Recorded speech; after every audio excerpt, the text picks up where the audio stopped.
What's up, guys? Welcome to our 2v2 BattleCar Series. This is week 3, co-hosted by us here at Boost Legacy and Rocket League World. Guys, if you have Facebook and you're not part of Rocket League World, go ahead, give them a follow, join that group. Great group of guys and girls over there. Wonderful Facebook group. Here on our first match, we're going to have, I believe it's Aiton Torts and Rockets to Riches. Rockets to Riches in orange, represented by Beaver Cleaver and Dan Stang. And then in blue, Aiton Torts is Elko and Grambles. And just like that, we are right underway as it goes over into Rockets to Riches zone. Trying to keep that one away is Cleaver.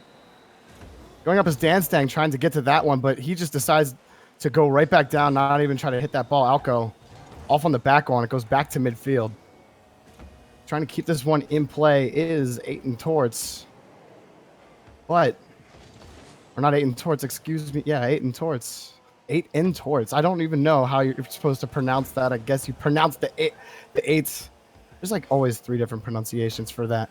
Here in the back corner, Alco trying to clear this one away. It's going to be pushed over to the middle of his zone. Waiting for it is Grambles. Trying to push that one back to midfield, but played back in by Cleaver. Now, still in the other zone. A really slow game so far by these two. We see everyone trying to feel each other out a little bit here in the first minute. There's no one being too aggressive, trying not to make any mistakes. Just trying to keep things going. Pushing is Grambles back over to midfield, though. It's just been a slap fight so far. Now here's a chance for Alco. He's going to take the shot on net, but reading that one was Dan Stang, and he pushes it back out to midfield. Good save by Dan. Going up off on the side wall. Here again, Beaver Cleaver with a nice little flick shot, but it's going to be turned away easily by Alco. A little slow on the go there. Still a very slow game so far. Aiton Torts 2 shots on goal when Rocket to Riches 1. Oh, but getting the pick right off is Grambles, and he finally scores for Aiton Torts.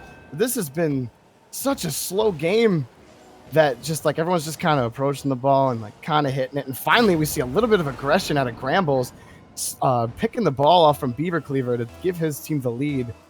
It took 1 minute and 42 seconds to finally get the first goal in this game. It is a best-of-3 series.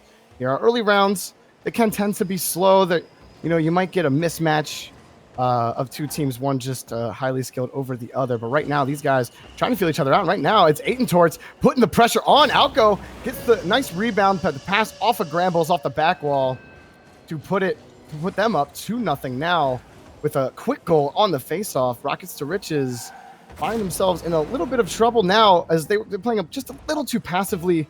But Aiton Torts played well over in the right side of their zone, keeping the boost away from them and keeping the pressure up. Rockets to Riches not able to clear that one away now. Less than 3 minutes left to go. Still plenty of time for Rockets to Riches to get back in it. Coming up is Grambles. Back to midfield. Hitting this up is Beaver Cleaver. Tapping that one back over to his buddy Alco is Grambles. But Alco misses that one. Grambles comes around to save him as he hits that off the back wall. He actually just passed that to Dan. Coming up is Alco, though, to save it. As we approach the halfway point in this game. Again, just very slow-paced ball play by both of these teams. Playing very... I can't even say they're playing EU. EU plays very defensively, but this is just slow play. Punching up there is Dan Stang, but he misses that ball there as it rolls back to midfield. Coming back around, Alco tries to get a tap on that ball, but Grambles is going to catch that, make one guy miss. He's coming up, trying to make 2 miss, but Dan Stang able to push it back over into Aiton Torts territory. Hanging around in midfield. Pushing that back on is Alco over into the opposing corner. Waiting for that ball to drop. Beaver Cleaver trying to take this one out, but a good pick by Grambles, and that's going to go in. And with 1:49 left to go, a 3-0 lead for Aiton Torts might be a sure thing in game 1 here so far.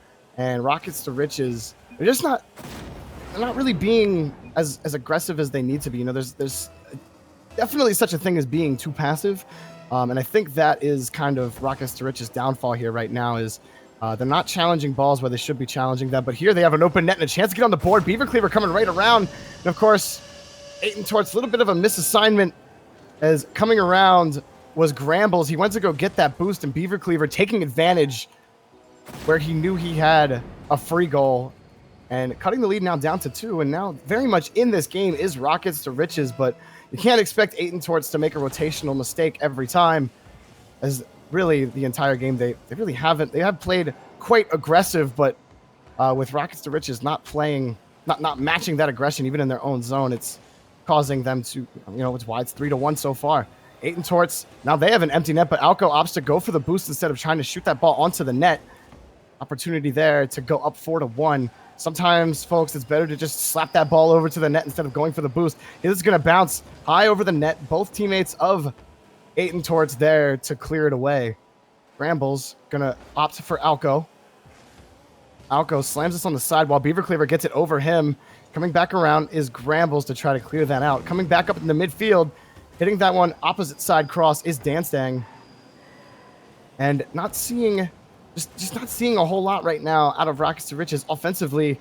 Not getting a lot of get a few pass plays going on, and like I said, a little more challenges. Grambles beats both defenders on that one to increase the lead for Aiton Torts by 3 with 45 seconds left to go. And while Rockets to Riches definitely had an opportunity off that face-off goal to get themselves back into this game, Aiton Torts extending the lead back, and now definitely feels like that's probably the nail in the coffin here on the face-off. Coming up is Beaver Cleaver. Doesn't want this game to end. Do have a chance here in game 2, but I think the main thing for them in game 2 is just to, reiterate, challenge the ball more. And coming up, you see Aiton Torts picking that ball right up in midfield. He had an empty net, but he misses the shot there. It goes wide off the post. Rolls around back to Danstang. Danstang making one guy miss. Danstang coming up here with the daisy jukes. Coming up, trying to get the other guy off, but isn't able to get there. Read nicely by Grambles to keep it away from the net. Good play by Beaver Cleaver. He might have opted better going for the pass to Danstang, who was kind of waiting for something to develop for him on that one. And really, that's key is sometimes, especially in doubles, you really got to rely on each other. And when it feels like you can dribble the ball yourself and try to get it into the net, when Danstang is sitting there on the other side, it might have been better just to kind of flick it his way and try to bait the other team into either biting on you or getting them out of position somehow. So Aiton Torts taking game 1 very convincingly. Rockets to Riches has a lot to work on here mid-match. See if they can make some good adjustments here going into the next game again. They're not bad defensively. The problem is they just play a little too passively. They're not able to get it out of their own zone. They did have 5 saves, but I believe that was 13 shots coming out of Aiton Torts. So really, you can, if one team gets 13 shots on goal and you only have 3, about 9 times out of 10, you're going to lose that game. And even if you have, 5, 6 saves. So we'll see how Rockets to Riches can respond to Aiton Torts. We'll see if they can get a little more aggressive in this one. We will get right underway as all of our teams are ready to go. And game number 2, Aiton Torts taking game 1. Off the face-off, it is Danstang trying to get past both Grambles and Alco, but Grambles punches that one back over the opposite zone. Now going over, Danstang. It's still Danstang. He tries to get that one over to the midfield, pushed back in by Grambles. Up around now, still in the back corner. Back to midfield, Rockets to Riches, able to get that way, at least momentarily. Missing it, though, is Beaver Cleaver. Off the back wall is Grambles, and trying to get that next shot off. Coming to back him up is Alco. To go up 1-0 here early now. Completely missing here, trying to face on that back wall was Danstang, just missing that rebound off the back wall. And Grambles also missing, but Alco right there waiting for it. And now, Aiton Torts again finds themselves up a little earlier than last time. We didn't have a goal scored for 1 minute and 42 seconds in round number 1, but looks like Aiton Torts is starting to figure out that, or they have already figured out that Rockets to Riches, they can put the pressure on, and they will crack under the pressure here. Popping that one over one guy is Alco. He pops it over 2 guys, but he misses the ball trying to get the shot on the net. Danstang able to push that back into the corner and pass it to himself. Brambles trying to go up for that one, but that ball was sailing way over him. And the shot right there by Danstang. And Rockets to Riches tying the game up for the first time in the series with just over 1 minute gone so far. And it has been let's say, a little bit of a uncharacteristic game than what I am used to seeing mostly here at these Boost Legacy tournaments. So used to just really fast-paced, very just go at it style of game, and this has just been very slow-paced. Both teams just kind of taking their time with the ball. So going up right now is Grambles as it gets knocked back into his own corner. Grambles back to midfield, trying to play this into the zone, going to be broken up by Danstang. Alco coming in to try to keep it in play. It's going to go cross back to the other side of the field, trying to get this off the back wall. It's Grambles. He has a free shot on the net, and he misses again. That's the second shot by Grambles where the net was open for him, and he just couldn't get it in there as it was wide. Right? It didn't even hit the post, just wide of the post as well. Rolling this one up over the net is Beaver Cleaver, trying to put Rockets to Riches up for the first time in this series, but it's knocked away back to the corner. Beaver Cleaver coming back up. He's going to play this back over, see if he can get a play up. He's going to throw this one up. Coming up now is Danstang, cleared away by Brambles. Back to midfield. Alco trying to get it past Beaver Cleaver, but he punches that one back into the corner. Beaver Cleaver still reading that one off, and it's going to float right in. Beaver Cleaver with an interception pretty much just off of the top of Grambles as he gets it off the back wall. And it just floats right into the net. And now Rockets to Riches finds themselves up 2-1. Their first lead in this series. And with about almost half the game gone, we've only have 3 shots on goal in total. 2 for Rockets to Riches and only 1 for Torts. And I wouldn't even say that Rockets to Riches is really playing a little more aggressively. They're definitely challenging in the offensive zone a little bit more, but they're taking some pretty smart picks where they know even if they mess it up, there's a rotation back in midfield just in case, Grambles did get past Beaver Cleaver on that last goal. Snapping that one right down.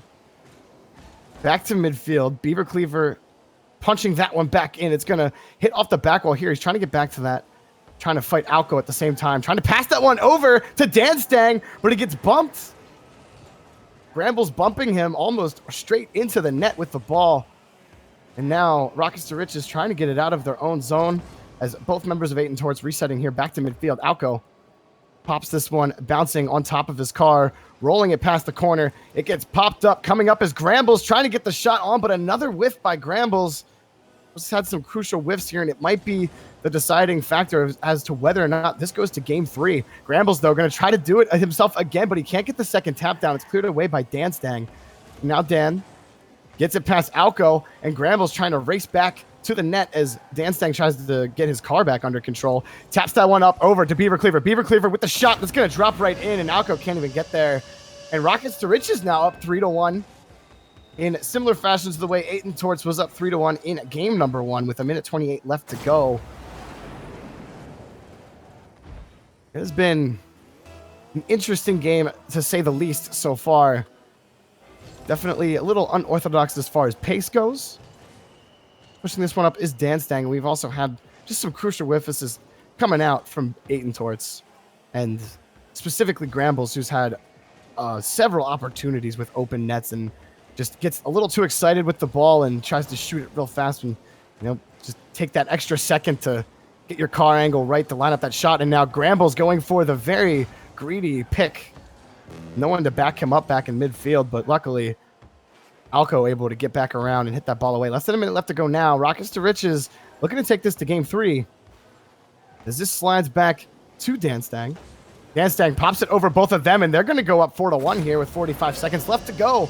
And I think I'll say a similar thing that I said, out of game 1 is, it just seems like it's getting out of reach here for Torts. Only 2 shots on goal for Rockets to Riches. You haven't seen their shot total go up, but you have seen Torts' shot total go way down from game number 1, from 13-2.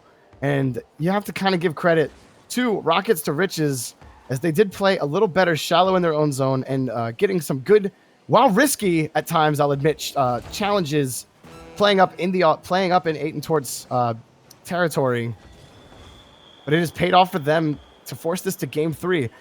As they say, as the famous quote goes, you got to risk it for the biscuit. Up here, Beaver Cleaver tapping it up for himself to go up 5-1. Nice little tapper in the air by Beaver Cleaver. And I think you're going to have to see more of that in game 3. I think Torts, they're going to have to get something going in their own zone. You're just seeing Beaver Cleaver's getting these shots off from his own net. You're not seeing the challenges now coming out from Aiton towards. It's the exact same problem Rockets to Riches had in game 1, and it's just kind of flipped.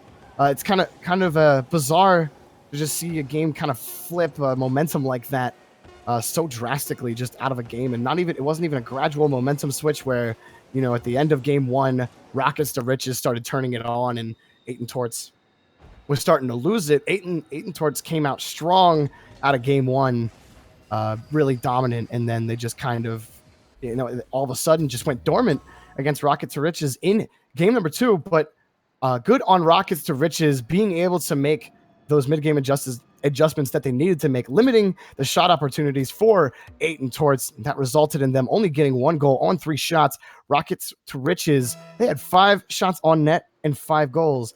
That's about as good as it can get. Sometimes Psyonix doesn't record your shots. You can do better than 100%, but you're doing 100%. You're doing pretty good. And game number 3 is going to get right underway here. Not sure who's going to take this one, as we've seen just different teams in both games. It's been very interesting thus far. We see this as a battle of the PC versus the PS4. Yeah, and like I said in game 1, you just saw Rockets to Riches specifically just being so passive. They weren't as passive in game 2, but I just you know, still they just took some risky aggressive plays, maybe being a little too aggressive in game 2, but it did pay off for them. Here comes Dan Stang. He flips it over 1, flips it past Alco, trying to get back to this ball over into the corner. It's going to pop up high. Coming up now is Beaver Cleaver trying to meet this pass. Alco's already up there. He's going to clear that one away. Coming up for the follow-up is Grambles. That's on the side. And the other thing that kind of decided that game to Minecrafting, Dad, is Grambles whiffing a lot in front of the net. And maybe not sometimes whiffing, as Grambles again, he gets the tap down right there. Is missing the save was Dan Stang. Grambles coming up here. He actually tries to get the second tap. He misses that, aims right back down to spike it down. And things sometimes just work out in your favor. No matter how hard you try, you can't do no wrong. Like, if we're beginning round games, they're always such a mixed bag. But, you know, this isn't actually that bad of a series. I mean, we ended up in a game 3. These two teams are fairly even. Like I said, it is an early round match, so, you know, we don't necessarily know what we're going to get. But for where these two teams are placed, it's been fairly entertaining so far. Going up as Grambles trying to get the shot on the net. Dan Stang right there to save that one. We're a minute into this game, already Aiton Torts up with a shot by Grambles up in midfield, high up in the air. Coming around the corner, though, Dan Stang opts to try to reset as he saw Alco racing back as he gets it past Beaver Cleaver. Flicks that one up. A nice little flick by Alco. Dan Stang gets that one. It was wide of the post. Now it's Beaver Cleaver trying to get this back to midfield. Alco. Beaver Cleaver gets the pick there. Back in the corner, trying to beat Grambles to the ball. Pushed back to midfield by Grambles. He's got an open net. That's going to be an easy goal for Grambles. Taps that one into the corner. It's 2-0 now for Aiton Torts. Yeah, what a good shot there to see Grambles again. Being able to find a loose ball. I mean, right now, it looks like we're on a seesaw. First game, we saw 8-inch Torts winning 4-1. Then we saw Rockets to Riches coming back, and they look like a completely different team. You sure these guys didn't play for, like, the different teams or something in game number 2? Yeah, not really sure what happened in game 2. I don't, again, Rockets to Riches did play very aggressive in the zone, getting picks deep in 8-inch Torts' zone. Those risky plays did result positively for them. They didn't miss on a lot of those. And again, Grambles, he missed on a lot of shots in game 2. Just hitting the posts several times and missing an empty net more than once. So I think that was definitely more of a factor here. Alco putting this shot on net. Coming back in is Dan Stang to clear that one away. Grambles. Dan Stang there to meet that, break that one up. Beaver Cleaver going to opt to give that to Dan Stang. Dan Stang flicks it over 1. He flicks it over 2. And it hits the post just wide. Coming up to clean up is Beaver Cleaver. He also shoots it wide. Back to midfield it goes. Dan Stang trying to get back to that one. He's going to be able to. Now Grambles coming up. Grambles gets the pick. It's floating down off the backboard with the shot there. Grambles finally getting that. 3-0 now for 8-inch Torts. With about half of the game gone, 8-inch Torts really starting to run away. Yeah, Grambles going to pick up the hat trick here. And just get that loose ball, but because of the defense committing so hard on offense, it wasn't a difficult shot there for Grambles, but he ended up pinching that in right into the top right corner. Now here in the back corner, we'll see if Rockets to Riches can get anything going. Only one shot on net. Again, this is the Rockets to Riches we really saw in game one, just not able to generate anything offensively. But here they have an offensive opportunity. Alco already up in the air. He clears that back to midfield. Coming up is Grambles trying to receive that pass, but he flipped a little too far forward. Trying to break that one up is Beaver Cleaver as he pushes it back to midfield. And 6 shots on net for 8-inch Torts. And I think the key for Rockets to Riches in game 2, going back to, just seeing so many different kinds of teams just from 2 different teams in the series, is they really limited the amount of opportunities 8-inch Torts had. And that has not been the case in game 3. As, like I just said, 6 shots on goal, 3 of them going in. Alco bumps one guy, tries to hit the ball, but it's cleared away. Not coming around. Rambles over to Alco. Alco's going to dump that off of Dan Stang's car and go up 4-0 and possibly put this one to bed. Yeah, Grambles able to get that loose ball in the corner. It just pushes it out in front. Dan Stang, he was dancing with the ball there for a couple seconds, but you can't leave that ball sitting in front of your net. Alco makes him pay. Bouncing this one up high. Beaver Cleaver trying to get to that one. Beaver Cleaver goes the opposite way of the ball. Just now sails over into the next corner. Tapping it high off the backboard is Dan Stang. Getting that one off of Dan Stang's car is Beaver Cleaver. That's going to slow turtle roll its way into the net. And finally finding the net for the first time in game 3 is Rockets to Riches, 4-1. Man, that game really did kind of confuse me there because it looked like it was Beaver Cleaver who ended up getting the shot, but it was a pinch between the teammates. The ball ends up in the net. Hey, the floodgates are open. The comeback is on. I'm calling it right now. Well, just as you say that, that's going to hit right off the post. Almost looked like that one was going in. But unfortunately for Grambles, the post, maybe not necessarily the MVP for Rockets to Riches in this game, as they are down 3 goals with a minute left to go, but definitely helped them out on that one. Grambles getting it past one guy, but the ball's starting to get away from him. He's just going to slap it against the back wall. It's going to roll up high. Grambles trying to cause chaos in the net as Alco trying to get that one over Beaver. He can't. It just bounces back up down on that 50-50. Dan Stang trying to push that back to midfield. It's met by Grambles back to the opposite corner. Alco trying down to by 3. These guys really need to try hard to get this ball down the other end. Yeah, right now it's just not happening. Playing it well offensively in the rotations by 8-inch Torts. Rockets to Riches can't get anything going, but Alco whiffs on that one. 20 seconds left to go, though, Minecrafting Dad, and it's kind of hard to score 3 goals in that amount of time. Yeah, they really need to come out like they did in game number 2, and it looks like we're going to be back on the seesaw again here. I wonder if we played a game 4, if Rockets to Riches would come out and just outright win that one. But we're not going to figure that one out. That's because 8-inch Torts are going to end up winning the series. They win game 1 and game 3 both by a score of 4-1, outscoring their opponent a total score of 9-7 in the entire series. Overall, I guess, they did a better job of the lesser of the 2 evils in this one. But like I say, 8-inch Torts moving on in the tournament. See them just a little bit. A couple reminders for you guys. We do this types of events here 3 times a week. So it's a Monday, a Wednesday, and Friday. So Monday is our 1v1 at 9 p.m. Wednesday is the 3v3 at 9 p.m. and BattleCar 2v2, which is what's going on tonight at 9. Tonight's $40 tournament, but how we get these prize monies up is by you guys using the Matcherino. So right now, if I'm not mistaken, I think we have the total up to $88. If somehow we find a way to get that to $100, we're going to be doing another set of crate giveaways. So we'll do that if by chance we can get that up to $100. So we'll see you guys in just a minute with our round 2 match. Don't go anywhere. Right back.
What's up, guys? We are back for the next round here in our 2v2 BattleCar Series, co-hosted by Boost Legacy and Rocket League World, which is actually, we have a team representing Rocket League World in this next match. We have Rocket League World Alpha versus Team Mercury. Guys, again, if you have a Facebook and you use it in any capacity, and if you have one and you don't use it, well, this is an excuse to use it.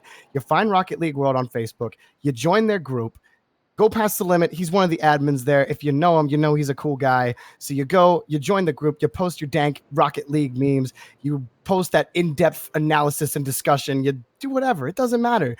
There are a bunch of great people over there. So go ahead and give them, go ahead and join their group. I believe they are now 9,000 plus strong. We're going to get right underway in round number 2 of our BattleCar series. Team Mercury represented by Ethanol and Glado in blue. And then we have Rocket League World Alpha in orange, represented by Falcone and Sergeant Spanks. Right underway here, Sergeant Spanks gets 2 taps on the face-off there, almost gets the pick off of Ethanol. Ethanol trying to get a double tap there, flip it past Falcone, but back to midfield it goes. Racing up for that one is Sergeant Spanks. Goes back into the corner, coming up now. Trying to clear it away is Glado. Glado makes one guy miss. Glado back into the corner. He's still dribbling this ball. Tries to get it past 2. He does, but it's going to be wide of the net. He's waiting for something to happen with Ethanol. Ethanol trying to pop this over. Falcone breaking that one up. Back to midfield. Racing up is Sergeant Spanks. Waiting to see what Falcone's going to do with this one. Didn't look like Falcone had the boost to get up for that one. Back into his own corner. Passing this one up is Ethanol over to Glado, but a good knockaway by Rocket League World Alpha. Coming away. Glado. Picked off by Sergeant Spanks. Coming up now is Sergeant Spanks waiting for the ball to drop. He gets the nice side swipe on that one, trying to clear that one off with Glado, but he can't make the save, and Sergeant Spanks gets the first goal of the game, and Rocket League World Alpha goes up 1-0.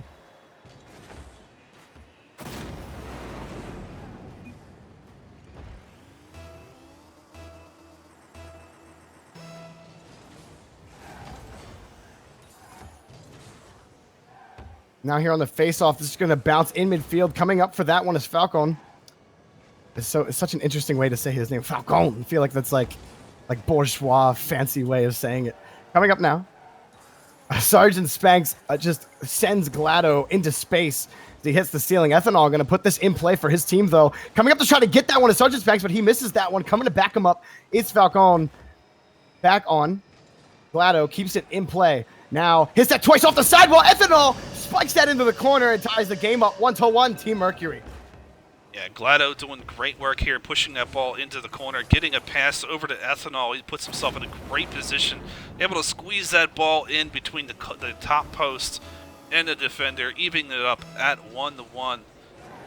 That's a good way to answer back to that first goal.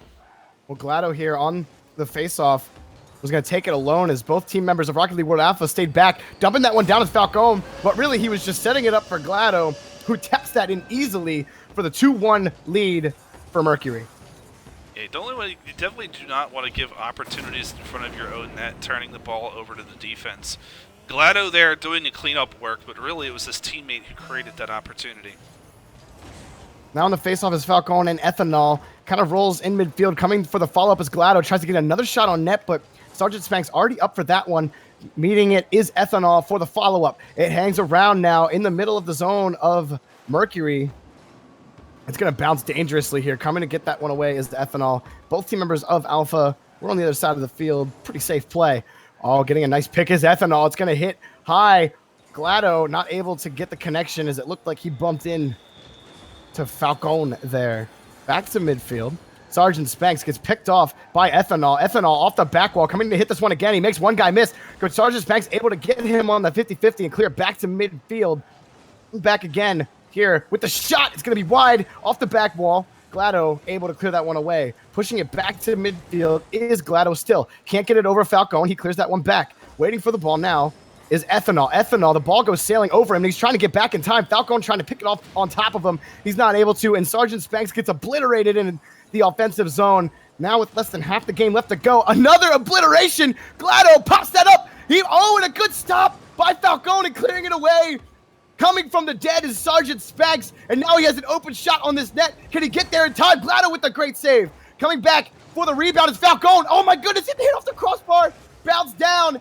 Ethanol able to pop it back up and get it out of the net. What a series there. I'm not like just back and forth. All of a sudden you thought Team Mercury's going to get the goal. And then you thought, oh no, Alpha's going to get the goal. That was just an insane play, insane series of plays right there. Yeah, definitely a great amount of back and forth. Team Mercury almost able to get that goal in, but this Rocket League World is holding on. Coming around in midfield. About a minute 30 left to go in this one. Only down by 1 is Alpha. Again, this is only game 1, so they do have a chance to come back here with a shot right on the net. Saved by Sergeant Sparks. Coming, GLaDO gives that one off to Ethanol. Ethanol has a chance for the shot on net here, but it's going to be wide. Ethanol going to keep this boost down. Good boost control right now by Team Mercury on this possession with a great shot by Ethanol from the pass from GLaDO. Now it's 3-1 with a minute 12 left to go. That's huge. Yeah, GLaDO able to win that 50-50, putting it off the back wall right out to Ethanol. That's a 2-goal lead in a minute and 12 seconds left. Rocket League World Alpha is going to need to try to find the answer here. The Mercury is rising, so to speak. Yeah, 10 shots on goal for Mercury and only 3 for Rocket League World Alpha. This gets cleared back to their own zone. Ethanol getting the shot there. Sergeant Sparks playing great defense in this game, but just too much pressure so far by Team Mercury, but overall just good defense by Sparks, especially on that one, able to get 2 clears away, but it does hang around in his own corner. Ethanol right behind him is GLaDO, puts a shot on the net. There's nobody there. Rocket League World Alpha got caught in the corner, both of them, and it resulted in another goal for Team Mercury. Yeah, a few unanswered goals. If you look at the shots right now, it's 12-3. Clearly Team Mercury, they're just putting a flame to the thermometer at this point. The Mercury is rising through the roof. Let's see how many goals they could score here in the last 47 seconds. Coming around, Ethanol pops this high. He's going to try to get the second tap on that one. He actually just taps it down onto the ground. You know what? I'm just going to say calculated. Yeah, we got the unmentionable thing. It's a possibility that that's going to happen, but Ethanol doing a beautiful job of putting himself in a great position to redirect that shot. I'm not even sure he needed to, as defense was heading in the opposite direction here, but this is an interesting game 1 here for Team Mercury. Ethanol, Falcon, all just kind of hanging in the middle of Alpha's zone. And what's the main thing you're seeing out of Alpha that they're just not getting done? That's just resulting in Team Mercury getting so many shots on net and so many goals.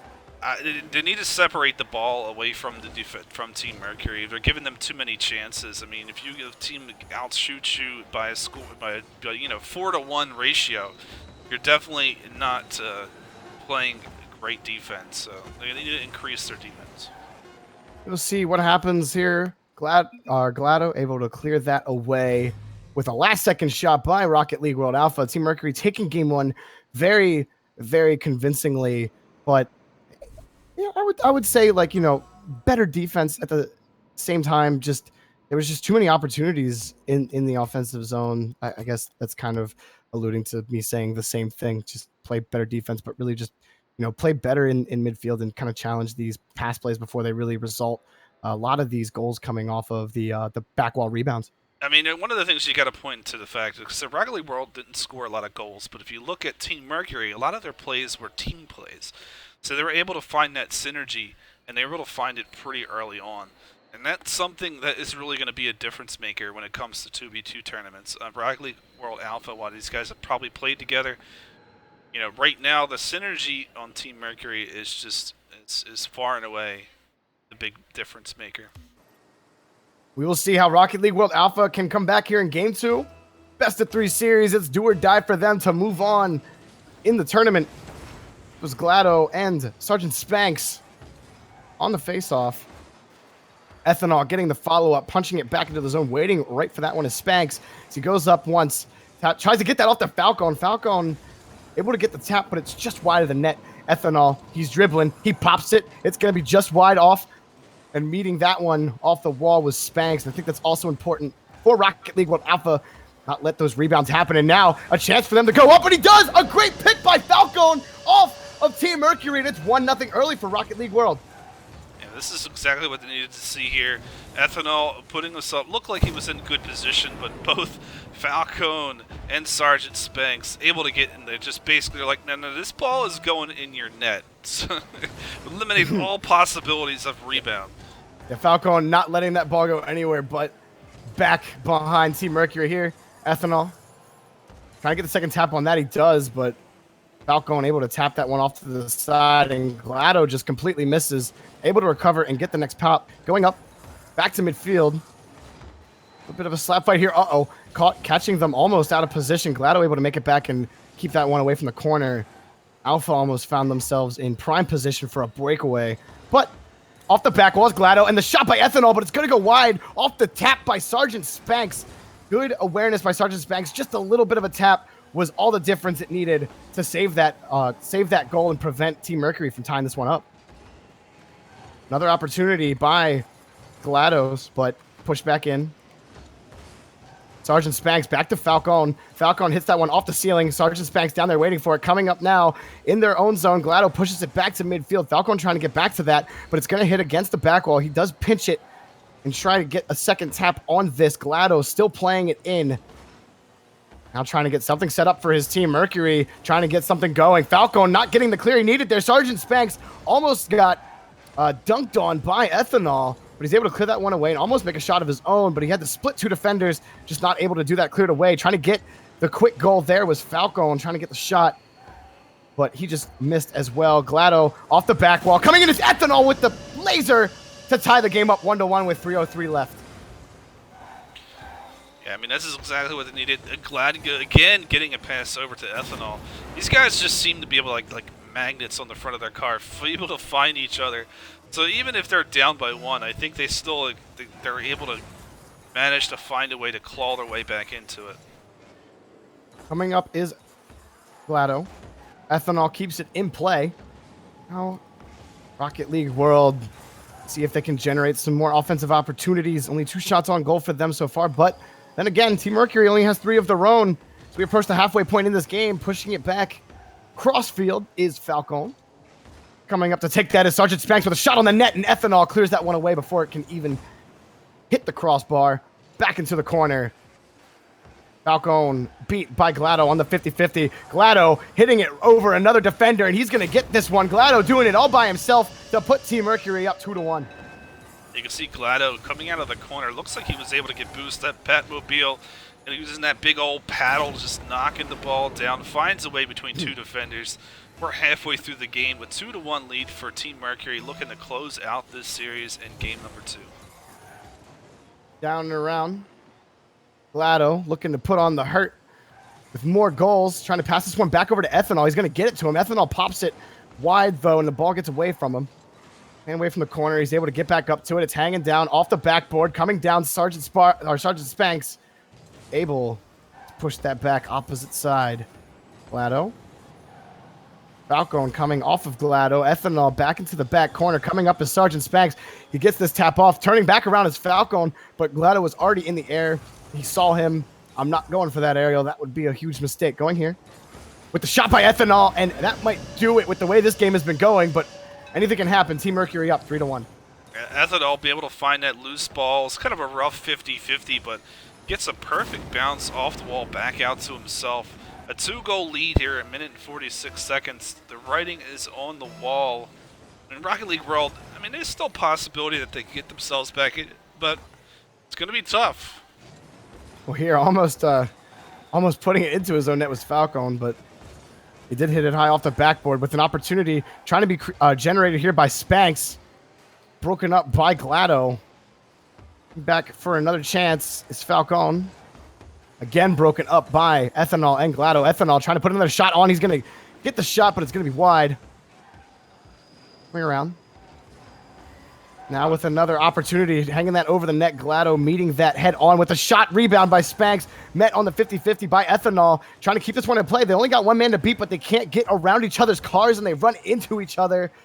And Rocket League World will have to reset on that one with a minute left to go. Trying to pick that one off is Spanks. It does go high off. GLaDO getting the corner shot, but it's going to hit the post, then the crossbar, and then the other post, and not go in the net. It pretty much went everywhere you didn't want it to go on that shot. Yeah, he tried to corral it in, but just unable to pinch it in there at the last second, so unfortunate. The effort was there, though. I can say that I have done that more than a couple of times. That's usually how Oh, my what a shots play. on goal ends up. Ethanol almost doing a nice little flick, but Glado punches it in as everyone got kind of tied up in the corner of the net there. And 4-1 for Team Mercury with 28 seconds left to go. Did you That looks see like the that might block be there it. by Ethanol was beautiful. Yeah, Just a Ethanol beautiful block by Ethanol. just got in front of him right there to secure that goal. Back away. But as time ticks down, again, Rocket League World not able to, you know, I mean, again, it's just 9 shots on goal by Team Mercury. And when you get that many shots, when you compare it to the 4 coming out of Rocket League World, really kind of tells the tale of just not enough clears, not enough defense coming out from them. Only 2 saves out of those 9 shots. So a lot of missed not a lot of missed opportunities, I'd say, but just not able to generate any opportunities rather for Rocket League World. Yeah, Team Mercury outscoring their opponent 9-2, and I'd say that's a recipe for disaster. But Rocket League World, we know they'll be back again. Our co-hosts, our cohorts, or whatever you want to say here, are co-sponsors for all of our tournaments. They've got a couple teams that come in and represent them. Unfortunately, not going to make it through to round number 3, but as the tournament moves on, the competition levels are going to tend to rise. We say we have something like 29 teams that are Grand Champ level or better. So that's something we want to keep a mention on. Hey, tonight, guys, we will have the winner of the Cuxer giveaway. Right now, there's nobody. It's done. They can't enter it. But I just wanted to let you guys know that before the finals tonight, we were going to find out who is going to have an opportunity to face off against Cuxer 97. Don't go anywhere for that one. We're going to figure that out. But like I said, hey, if you guys want to play in the tournament tomorrow, I think our friends over at Nexus are going to be running a tournament tomorrow night. Is it tomorrow night? As I said, I think it is. I think it is tomorrow night. Yeah. Tomorrow night, I think At these guys 7? will be running a tournament at 7 o'clock. You can check out. This is the weekly tournament schedule. It's like we got all kinds of crazy stuff happening. So we got lots of 3v3s happening tomorrow. At 7 p.m. Eastern is the Nexus. It's a $150 tournament. And PRL bragging rights. I don't think there's a prize pool for that, but so you got definitely a lot of things happening this weekend. We've got the 3v3 EU Mind Games. That's 15 pounds. I think it starts at 3 p.m. Eastern Standard Time or 9 p.m. and GMT. Also, you have the PRL 2v2 at 5 p.m. Eastern Standard Time. That's on Sunday. So you got lots of cool tournaments to look forward to this weekend if you guys haven't already decided what you're going to be doing this weekend. So we're going to be right back with our next round match in just a second. Don't go anywhere. Jorby, please, and Minecrafting Dad will be right back.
What's up, guys? We are back here for the next round in our 2v2 BattleCar series.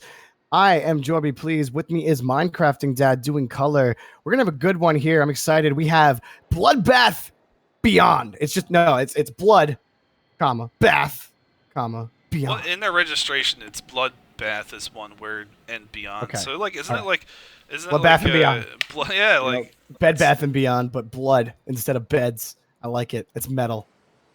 That is about as metal as you can get with that name. And then we have Imagination in orange, represented by Jupiter and Narwhal. And then Bloodbath and Beyond in blue, represented by Decibel and Lucky Georgia. I have seen 3 of these 4 players play before. I have not seen Lucky Georgia, but I do know that I have seen the other 3 play. It should be a good one here. Jupiter taking this one into the offensive zone, going to be cleared away by Georgia. Coming around, shooting that one over into the corner is Decibel. Back to midfield. Georgia taps that one up. Gonna have to play with this one himself here. Jupiter over to Narwhal. Narwhal racing right down here. Decibel trying to play that one away from him, but Narwhal gets the last touch on that one off the back wall. Cleared away by Georgia. Now it's Georgia trying to tap this one back. He does. Flick it up. Decibel nowhere near, though, to follow up on that one. Now it's Jupiter. He tries to dribble it past Decibel, but Decibel hits that one back to midfield. As we approach the minute mark, Decibel hits this off the back wall, cleared away by Imagination. A little bit back and forth so far. Coming around. Decibel goes up high for this one. He taps it once. He's going to tap that twice. He's going to get that down in the net. Yes, he does. A great shot by Decibel to make it 1-0 here early. Bloodbath and Beyond. Yeah, that's a good way to start. Decibel up in the air, able to get that in. We said we were a little over a minute into this match. Bloodbath and Beyond. We just start to draw a little bit of blood, get things going. Yeah. Expected big things with a name like that. Bloodbath and Beyond drawing first blood in this best of 3 series between these 2 teams going is Decibel. He actually puts that one onto the net, but it is slow and falling fast. Jupiter clearing it away. Decibel trying to keep it back into the zone, but it's Imagination now on the attack as Georgia trying to get back around to that one, but Narwhal can't get back to that ball. Jupiter keeping it in play. Coming around is Decibel, and picking that one back to midfield is Jupiter going cross-side. Now around. Off the back is Decibel trying to get to that one, but Decibel, he just whiffed. He turned his car wrong, and everyone knows how you feel when you dodge the wrong way, but Georgia, he's actually just, okay, I tapped that wrong the first time. A little too hard, so he's just going to take it back around. Oh, and he whips it around one guy. Coming back. Now it's Decibel. Decibel missing again off the sidewall. 2 big misses from Decibel so far. Going up now is Georgia. Trying to get the second tap on this. It's still hanging in the air. No one's going up to challenge him, but waiting for it was Narwhal. He didn't need the challenge, he says. Rolling down off the ceiling as this ball is coming up for it is Georgia. He had to go opposite side to try to hit that onto the net, resulting in that being a slow hit. Jupiter. Oh, Decibel almost getting the pick off of Jupiter's car. And we're at the halfway point in this one. Only 4 shots total right now. Decibel beating everybody as he just forces his way into the net. Two to nothing. Decibel, he just flicked it past. Yeah, it looked like Jupiter just basically followed him, and Decibel just keeping that ball in the front of his car, walking it around. And like I said, I don't know if the opponent just expected the shot or what happened, but Decibel's like, hey, if you're going to let me walk this all the way into your net, then that's fine. I'll just put it in. Decibel easily walking past security on that play there. It's going to be cleared away by Imagination. Back over in the Bloodbath and Beyond zone. We'll see if they can get anything going. Only 1 shot on goal for them in this game so far. 3 for Bloodbath and Beyond with a shot and a good save by Jupiter. Coming to clear that one away was Narwhal. Coming back up is Jupiter. Jupiter with the shot on the net, but waiting for that one was Georgia to put it back over to midfield. Georgia playing off, following up is Decibel. A good pass. Clearing it away is Narwhal. Now back up is Jupiter. Jupiter back to midfield. Waiting for it again is Georgia. Georgia pops that one up high. And Jupiter smacks it into the corner. Coming up to get the follow-up is Narwhal off the crossbar. Racing back around, trying to beat Decibel to that ball. Is Jupiter. He's going to be able to. Can he get the second tap? He can, but it's going to slowly roll away for Georgia to get to it in time and clear the ball. Less than a minute 30 left to go. Coming back down is Georgia with a nice second tap. It gets cleared away by Narwhal. Good defense coming out here by Imagination, but too little too late. Maybe so, as this ball sails back to midfield. Trying to get another opportunity. Is Bloodbath and Beyond the shot by Decibel, but it goes way high. Coming up for the rebound is Georgia, missing that one completely. Coming around the corner. Narwhal flicks it back for Decibel to just take it away. Decibel to Georgia. Georgia flanging around, trying to get that shot on, but he just hits that ball a little early. Gets a second tap on that off the backboard. Decibel trying to get up to that. The ball goes just a little far right than he wanted it, as Narwhal plays that onto the net, and a good save by Jupiter. Or not Jupiter, I'm sorry, Georgia. 40 seconds now. Popping it up high. Georgia goes back down. Waiting for it is Jupiter. Jupiter taps it down. Back over to his right side. On Jupiter. Still dribbling this ball over on the side. He pops that one up for Narwhal to get it, but just can't make the connection in the clear goal. No, just kidding. It rolls off the post, and clearing it away is Jupiter. Almost with an easy clear goal for Bloodbath and Beyond, with only 15 seconds left to go. Imagination might have to be playing for game 2. Yeah, it looked like Georgia there going for the demo on the opponent, trying to make some space for Decibel, but in the end, it's not going to matter, as lucky Georgia with some great clears in this game. So anytime these guys have had a chance to hit the ball, they've made sure that their touches have counted. It's going to be a Bloodbath and Beyond winning game number 1. Just like that, and just like they scored the first goal in the game, Bloodbath and Beyond drawing first blood and taking round 1. I'm going to pun this name as much as I can. It's just going to happen. Like, you just kind of have to deal with it. I have to use my imagination. Anyways. You might have to. So like I said, we haven't seen much of Lucky George, but what we did see, like I said, he played the support role very well in this game. Like I said, when he had touches, he cleared the ball out. He led Decibel into some nice shots. Really wasn't much on the defensive end that I could speak of. For the Imagination, they did come up with shots, but nothing that I could recall in my memory as, like, I had to use my imagination to come up with something, I guess. There was one opportunity they had where Jupiter was on the back wall, and he was able to tap it over to Narwhal, but Georgia was already in the air to clear that away. So, and only one registered save out of Bloodbath and Beyond off of 4 shots by Imagination, but a couple of those were kind of close midfield shots by them, trying to get something going. But off of that back wall, playing really well, like you said, was Georgia. He was just really playing outstanding off of any kind of rebound that happened in his own zone, able to just kind of feed Decibel the ball that game. Yeah, I expected these guys' Imagination to come out a little bit stronger here in game number 2. Maybe they've sized up Bloodbath and Beyond. They prepared their shopping list, so to speak. We'll see, though, here in game number 2. We'll get underway in game 2 as Bloodbath and Beyond looking to finish their shopping for blood. But right now, Decibel is just crawling in blood as he gets exploded on now. Going up. Tapping it, trying to tap that twice as Georgia as it goes back to midfield. Cleared away by Jupiter. Coming back, meeting it is Decibel. Slaps it right back. Coming back is Narwhal. Meeting it is Decibel. Decibel back off the backboard. Coming up is Georgia. Georgia with the shot, but it's just wide. Decibel can't get back around to that one. There was an opportunity there, just wide of the net. Now taking it is Jupiter. Back to midfield. Georgia playing it again. Good playing in midfield, in like the good shallow zone defense by Georgia, breaking up pass plays before they could really ever materialize for Imagination.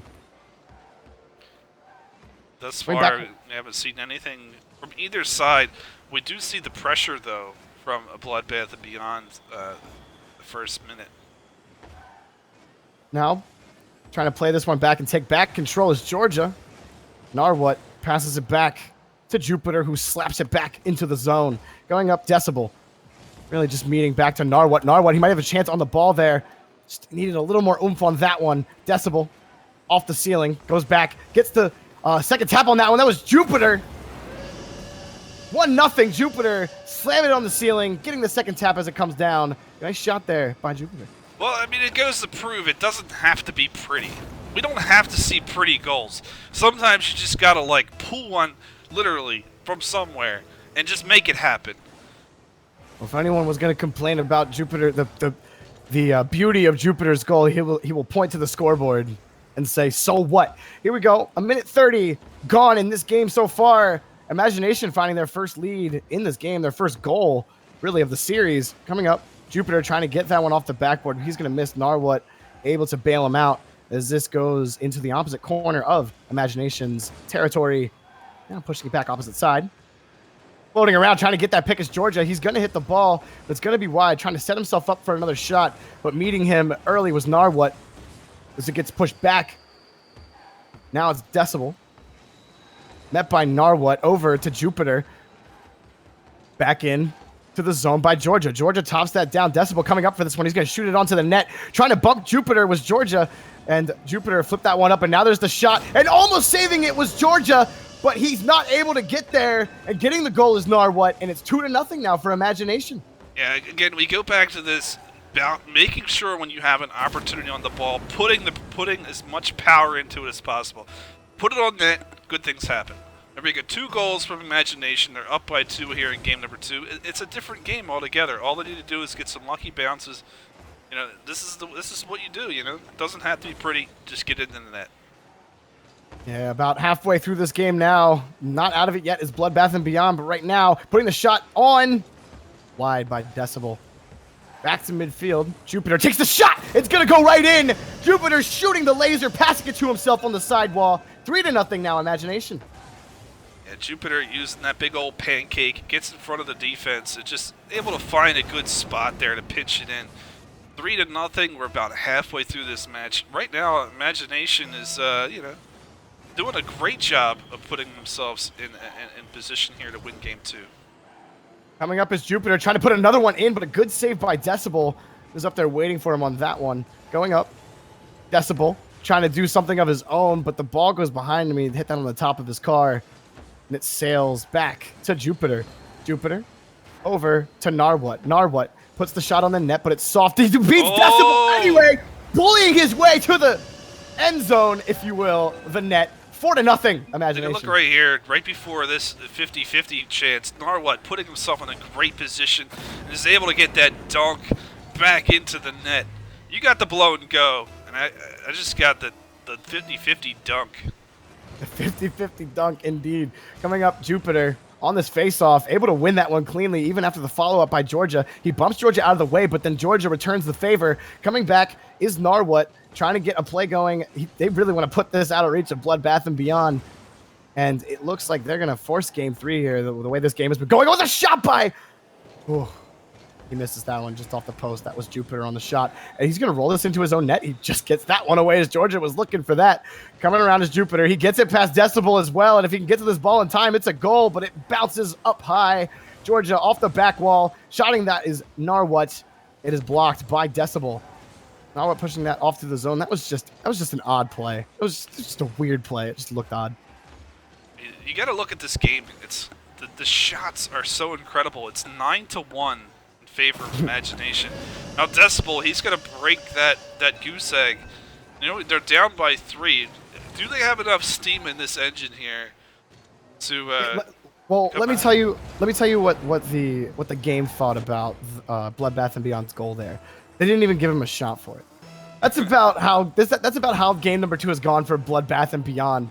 You know it's bad when Silence doesn't even award you the shot for that goal. But here, Decibel picking that one back off. But hey, any goal is something good here, especially when you were getting shut out for 4 minutes of the game. So any kind of hope for Bloodbath and Beyond to kind of regain their jorbles for game number 3. You got a minute to do something here. This is coming how around you want to do it, though.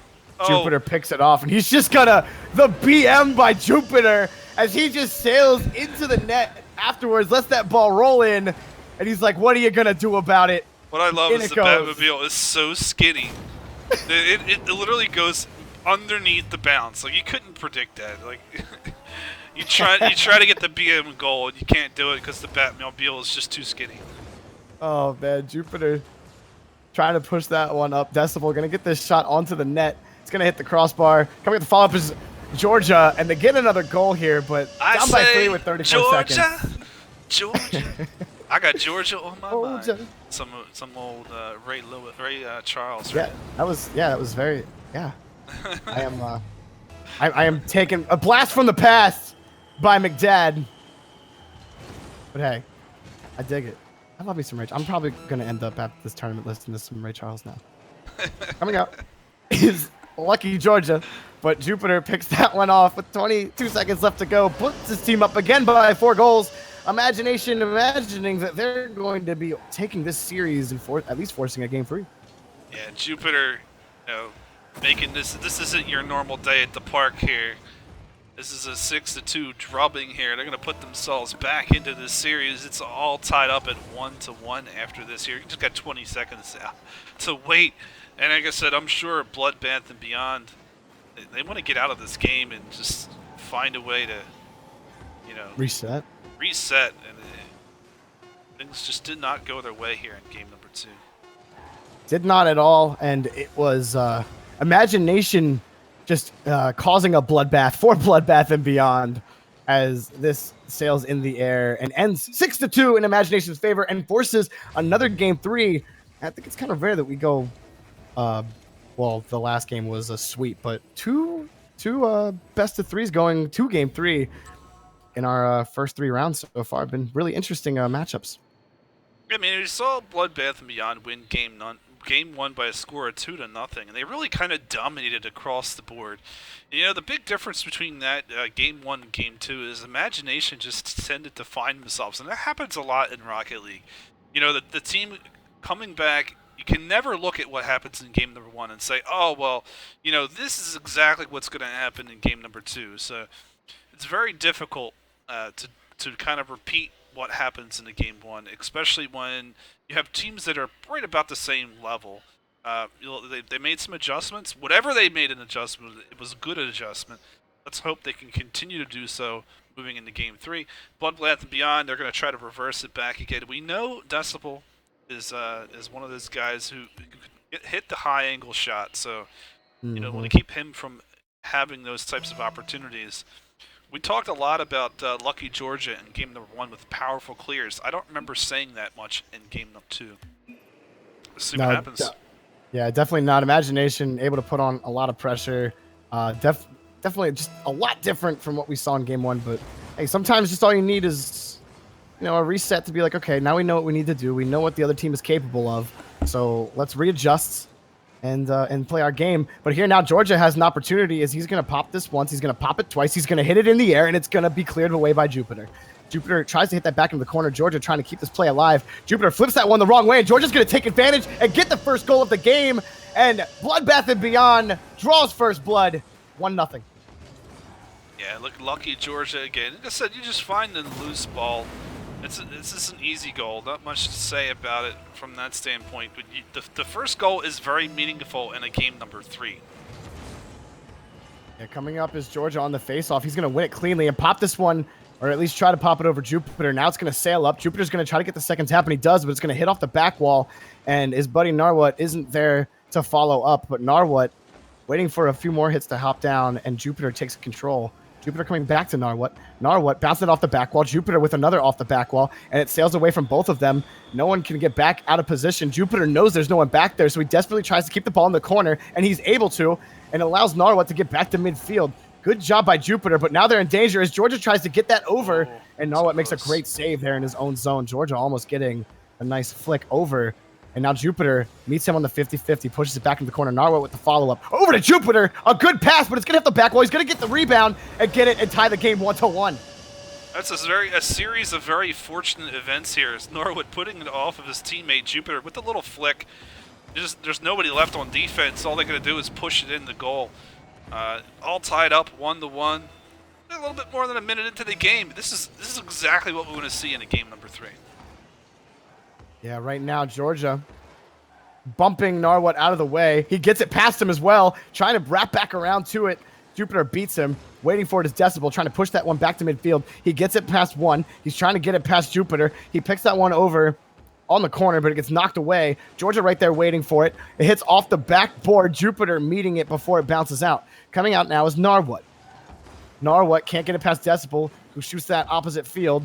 Over into the corner, meeting it is Georgia and Jupiter on the 50-50, back to midfield, tapping that over to Narwhal was Jupiter, but Narwhal missing the pass. It rolls off the side of the wall. Being again challenging was Jupiter. It sails into his own corner. Narwhal gets it past Decibel, pushing it back to midfield. But here's going to be the shot wide off the back wall. Coming up nicely is Narwhal, trying to get the second tap on that. He just can't get it down. A good save by Georgia. Coming up is Decibel. And right now, Decibel, now he's able to get it past Imagination. I was just about to say, Imagination has kind of had complete control here in this last series for about the past minute. And getting blown up is Jupiter. Coming back around is Decibel trying to get there, but he can't. And now coming back around is Narwhal. He puts this shot on. It's going to be just wide. Georgia going to catch that and run away as he is hanging on the sidewall. He's going to tap it again off the back. Gets a triple tap. The triple. Decibel gets the shot in. And off the triple tap. Decibel gets the rebound. 2-1 with 2:22 left to go. Yeah, lucky Georgia creating that opportunity there for Decibel.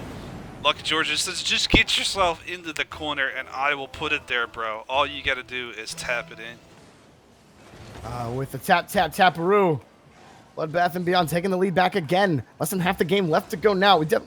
Game 3 being a unique addition, Minecrafting to the last two games we saw. A little bit more of a back and forth, although Imagination does only have one registered shot, resulting in a goal. Georgia popping it over everybody, and it's 3-1 now. Bloodbath and Beyond going up by 2. I was going to say, both of these teams playing things closer to the vest here, but just as I say that, lucky Georgia, you're going to want me to break out another Ray Charles song, because this is putting his team up by 2. It's 2 minutes left in this one. Man, oh man. I just want someone to clip all instances of Minecrafting Dad singing. Here, Narwhal putting the shot right in the goal, and Georgia can't get there, and cuts the lead down to 1 in his Imagination. 3-2. Hey, some things tend to happen. You just got to let it happen. You know what I mean? Don't resist. Just let it happen. 1 goal down. Imagination adding to the drama here. 2 minutes left for them to come back here. Make this into a... Oh, here off the face-off. Trying to get that one in with Narwhal. Cleared away. We need an overtime. This is really what we need. I'm feeling the overtime, but right now, Georgia gets blown up, and putting this one in is Decibel. He says, hey, no, that was my buddy. This one's for him. He puts it in the net and goes up by 2. Yeah, so you had the blow, but Decibel gets the go. It's not on the same team, but does it matter, really? Does it? Does it matter? It does matter. It does matter. It matters a lot. The blow and go is a patented move, man. Like, there's only one specific way you can do that. You have to blow the defender up and then score the goal. That's how it works. Yeah, you can't get blown up offensively. Still go. That's not the blow. That's something else. I don't have a name for that. But Georgia beating this one as it almost sails past him. Jupiter rolling it off of his card. Decibel coming back up. He taps it once in the air, and the ball's going to sail down. Narwhal pushing it back down to Jupiter. Jupiter gets it over Georgia. He's going to score here. Wow. Oh, that's lucky Georgia. Like I said, known for his clears. He definitely doesn't want to get known for his backflips, because if that's the case, you know, that's not what we want to know him for. Georgia, please. I mean, I guess it's just he got it by him. He tried to make a last-ditch effort to make the play there, but minute left on the clock here.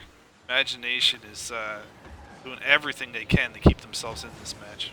They might be able to. This is going to bounce favorably over in the corner. Decibel able to go backwards around the back wall and hit it back to midfield, but waiting for it is Narwhal.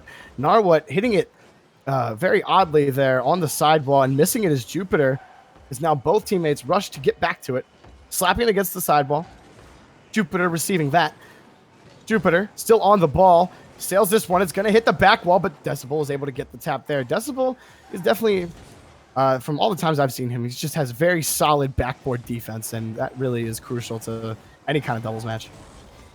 Yeah, he's one that likes to play in the air a lot, and you can see that with some of these plays we've had early on, but right there, that is not what you wanted to see from Imagination. But Bloodbath and Beyond, while it hasn't been a true bloodbath, they've scored 5 goals. Right now, a 2-goal lead 23 seconds ago. These guys are going to have to do something here in the last few seconds to try to get themselves back in it. We've said this multiple times. I think at this point, it might be too late for them. Need Imagination to just say, come with me and you'll see that we're living in a world of pure imagination, but Bloodbath and Beyond, they're killing the dream. 10 Did seconds. you just go Willy Wonka on me? 10 seconds left to go. Jupiter gets this one. If he could get the goal right now, they might have an opportunity, but clearing it away is Decibel, and Bloodbath and Beyond will move on to the tournament, winning game number 3. Whether or not I made a Willy Wonka reference is really irrelevant, but Bloodbath and Beyond killing the imagination. They will move on in the tournament. I still, every time I watch that movie, you gotta watch the original. The new one did not do it any justice, but I want one of those bubble, make yourself float in the air type of things. Come on now. The everlasting gobstopper can go somewhere. I mean, yeah, like honestly, anyone who says they want anything else out of that movie over the bubble beer, quote unquote, if you will, they're lying to you. They're lying to you. That's the single coolest thing about that movie. And there were a lot of cool things about it. Guys, before we go to break real quick, I just want to mention real quick 2 things. Rocket League World, we're partnered with them here at Boost Legacy. Group on Facebook, over 9,000 members strong. Go join their group if you have Facebook. There's really no reason not to, especially if you follow Rocket League in any capacity. I say it all the time. Go Past the Limit is in shortage of the Rocket League memes. He needs more. So if you have them, join the group and post them, and he'll love you forever. That promise brought to you by Joyby, please. And also, guys, if this is your first time tuning into Boost Legacy, first of all, welcome. Thank you for watching. Also, want to mention real quick that we have 3 tournaments a week, Monday, Wednesday, and Friday. On Mondays, we have our 1v1 Duel in the Park. Wednesdays, we have our 3v3 Manfield Mayhem. And then Fridays, obviously, our 2v2 BATTLECAR Series, all at 9 p.m. Eastern Time. And it's a beautiful, beautiful thing. You can be Prospect 1, you can be Challenger Elite. It really doesn't matter. We do have a lot of high-level players play, but hey, sometimes the best way to learn how to improve is to play against people that are better than you. Really the best way to kind of improve. If you don't have anyone to play with, join Boost Legacy's Discord, chill around, talk for a little bit, see if there's someone around your skill level. Usually people are like, yeah, sure, we'll play in the tournament. We'll be right back, though, guys, with our next round. I'm Joey Please. He's Minecrafting Dad. We'll see you shortly.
Hey guys, as we mentioned earlier, one of the ways that we support our tournaments is by using Matcherino. And I just wanted to mention it real quick. Right now we're at $88. If some way, somehow, if we can get that up to 100, we will do some giveaways or some crates.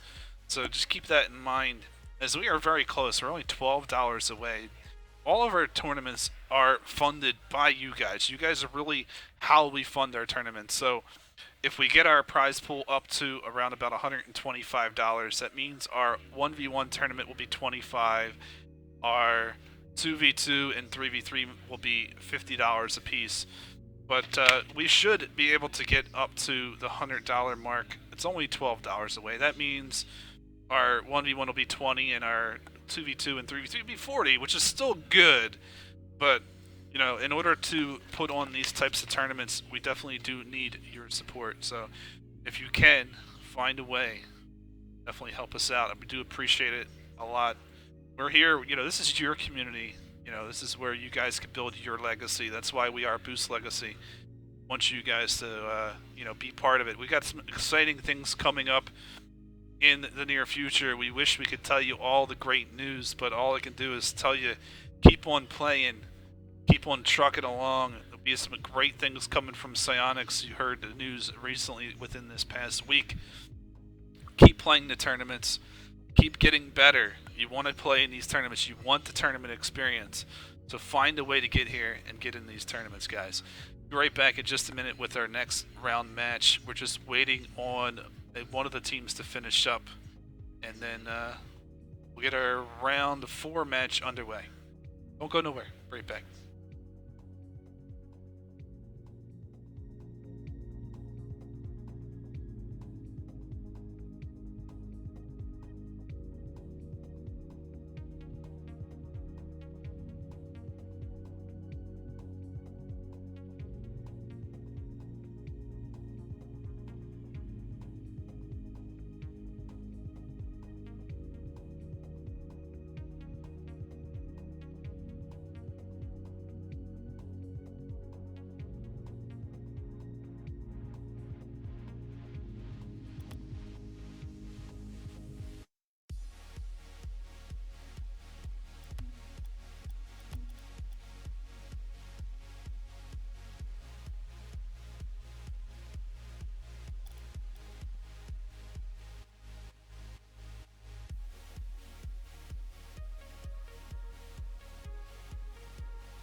What's up, guys? We are back again for our next round.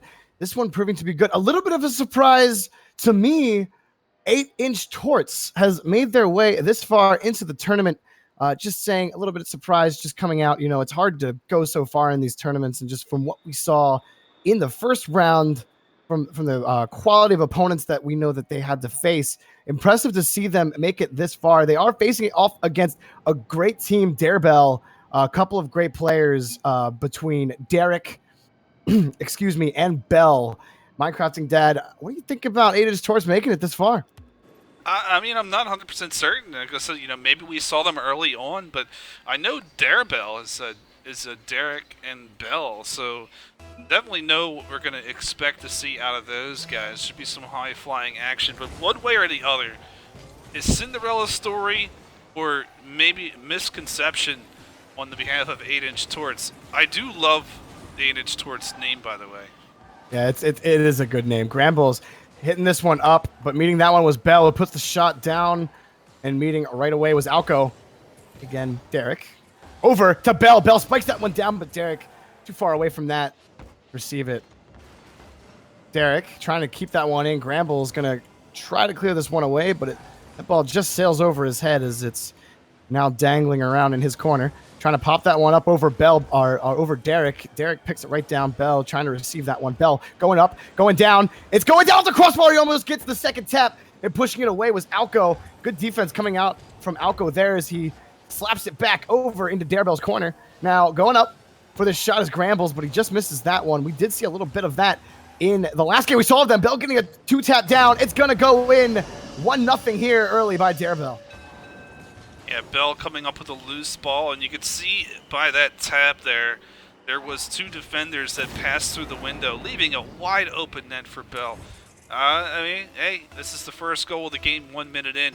8-inch Torts, they're going to have to do a better job on defense and rotation. Oh, and just like that, Grambles gets the goal here on the faceoff. It just sails in high. No one able to get back for that.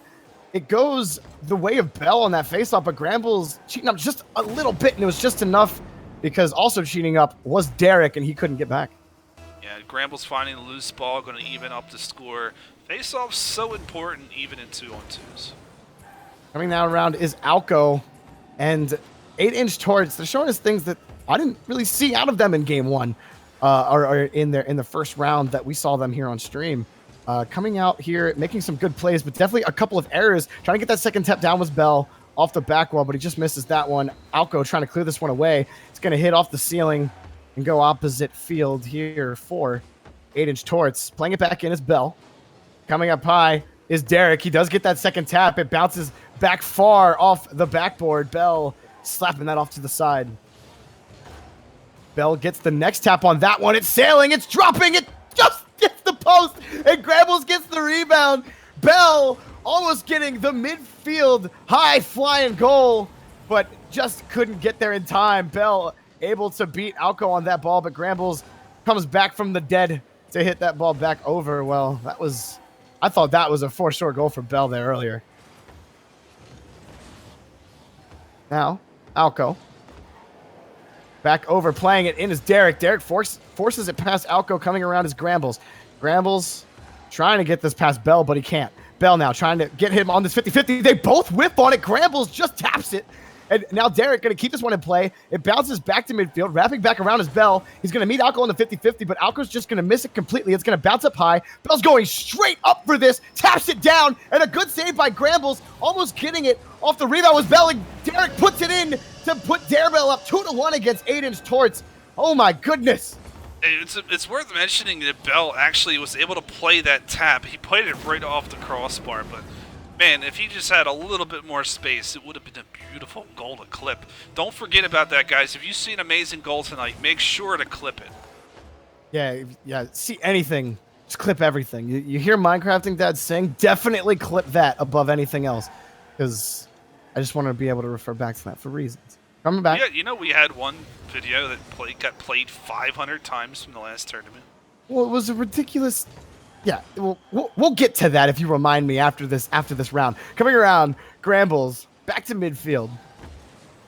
Derek trying to clear this back over to Bell. Bell keeps that one himself, slaps it against the sidewall. Over to Derek. Now it's Derek. Bounces off the corner, tries to get the second tap on it, but beating him to the ball is Grambles. Now Grambles has a chance here. They're just playing the corner game right now. Both teams just slapping it into the opposing territories, corners constantly. Not a lot happening here. Trying to get a play set up finally is Derek. A minute 30 left to go in this game. This is definitely going it's definitely a lot closer than I had expected, just from what I have seen previously. Out of Darabelle and also out of 8-inch Torts. Yeah, I can agree with that. I mean, 8-inch Torts, they might be the Cinderella story, but regardless, they're playing an actually really good game thus far.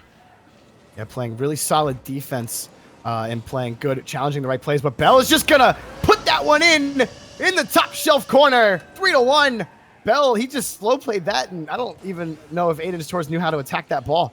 Yeah, it looks like 8-inch Torts may have been a little bit out of position, maybe not expecting that shot to come in from that angle, but Bell able to get himself around quickly on it and puts himself in a great position. This team is now up by 2 with a minute left. See what happens. Bell tries to keep that one in the air. Alco trying to get something going. Only one shot on goal for 8-inch Torts in this game. And coming around is Bell. He flicks it over one guy and Bell! Oh, goalie! Oh, I hate it. 4-1. Bell. Great pass to Grambles or Alco. Yeah, Alco tapping that one in. Yeah, I mean, like I said, there's a 3-goal lead 41 seconds ago. The lead builds just a little bit, right? Own goals, even when I spectate, just kill me just a little bit inside. Just feels bad. Just feels so bad. Here, Bell doing it himself. Grambles with the save, but Bell with the spike down off the post. Here comes Derek, but it's cleared away by Grambles. Just got hyped for that because that was a sick little play by Bell. And Bell over to Derek. Derek getting the redirect. It's going to go in. Alco can't get there. A great Somebody's team play. been doing their redirect practice. I mean, like I said, we could expect this type of thing from Derek. We know he's able to hit that type of shot, but the pass there from Bell, putting it in a perfect position. Almost a good shot alone by Bell, but Derek able to redirect it, making things difficult for the defense. 20 seconds ago. Face off. We'll see if they can get a goal here just to get some feel goods going in the game too. But Darabelle, the goals came late for them, as the majority of this game was a 2-1. Is right now they're just outplaying 8-inch Torts at this point. This last minute of the game, they have scored 4 goals and set the Brazil up with 11 seconds left to go. Yeah, beautiful play there by Derek. So one of the things to note when you're on a 2-on-1, as an offensive player, you don't have to make the first move. And ultimately, the defensive player has to make a decision at some point. So he decided to go for the ball. Derek just smartly outplayed him. And as we mentioned what's going on in the last play, these guys are going to go for the Brazil here right off the face-off. Bell just smacking it into the goal. Brazil, game number 1 here for Darabelle. Here's a shocking statistic for you. 15 shots on goal for Darabelle. Only 2 for 8-inch Torts. I mean, that's the type of thing you would expect to see when you have a 7-1 Brazil. But when you're looking at it, like, and you see it 7-1, and you see that 8-inch Torts only had 2 shots on goal, it's like But crazily enough, a minute and a half into this game, it was still 2-1. They had 5 saves. 8-inch Torts had 5 saves coming in, and a lot of those shots, I'm pretty sure like 8 of those shots came in the last minute and a half of the game. Yeah, so, I mean, they scored a majority of their goals in the second half of that game, which, made a big difference. But Darabelle, with the experience here in tournament play, you can see both of these guys, RLCS Season 2 contenders and monthly elites. That experience has paid dividends for them in this one, as they're going to roll on here into game number 2. We are at Union Station here for these matches tonight. Very excited here to see what happens here in game number 2. Can the 8-inch Torts make the adjustments that they need to make, come back against Darabelle? Well, we're about to find out as game 2 is right underway. Bell and Grambles on the face-off. Going to bounce into 8-inch Torts' zone. Derek over to Bell, and that's just a good team play. Back to Derek from Bell. It hits the post, though. Oh, my goodness. It was back to back to back and just couldn't get it in there, just wide. Coming around. Derek and Bell both clearing that one away back opposite midfield. Bell coming off the wall, puts the shot down to Derek. Derek just shoots it wide as well. Now they got to race back. That's an open net for Grambles. Grambles puts that shot, but it's wide. That's a big missed opportunity by 8-inch Torts. An opportunity to go up early in this one. Oh, beating everybody is Derek, but Grambles does race back. Derek beating him on there as he slaps it to the back wall. Bell with the shot on the net, and Alco can't get there. And Bell ringing the bell. 1-0. Bell says, "Can you hear me now?" 1-0 lead for Darabelle. Oh my goodness. Now, Aiden's Alexander Graham Bell? Yeah. Okay. So, I mean, yeah. I have nothing to say to that one. I have nothing for you. Coming up is Bell, hitting up onto Derek, and Derek just taps it. Hey, Bell made a phone call to Derek. What a connection. Oh my goodness, Derek bringing his bell. Making it 2-0 early here with 4:09 left to go. And ever since the clock hit about, I'd say 2 minutes left to go in game one, Darebell has just put on the Jets. But here, with a nice pick back over shallow in the zone, Grambles gets a goal and makes it 2-1. Grambles here, he is not to be denied. Derek with that loose ball, giving it right back to Grambles, and Grambles says, "Thank you, buddy. I'm only down by 1." Keeping themselves into this match, but I'm waiting for the next Darebell goal here. Grambles spamming great pass. Coming around, he didn't actually spam great pass. I'm just saying that's what someone would have done. Coming around is Alco, but he misses that. He tries to get around again, and Derek just juking him, making him miss all over the place as he spikes that one down into the ground, but it goes backwards, back to Bell. Bell playing backwards. He flips around and gets it over Alco. That was a sweet move by Bell. Trying to get back to that one, a shot. Derek easily clears that one away. Coming back up is Alco with another shot. Coming around, though, is Bell, because that one was wide. Back to midfield. Grabs the boost, grabs the ball, and easily taps that one in. And Bell, 3-1. What do you got for me? You may want to switch your service to Darebell, because these guys certainly know how to deliver. I'd like to try to keep, like, when you make the references to try to just, like, move on into it.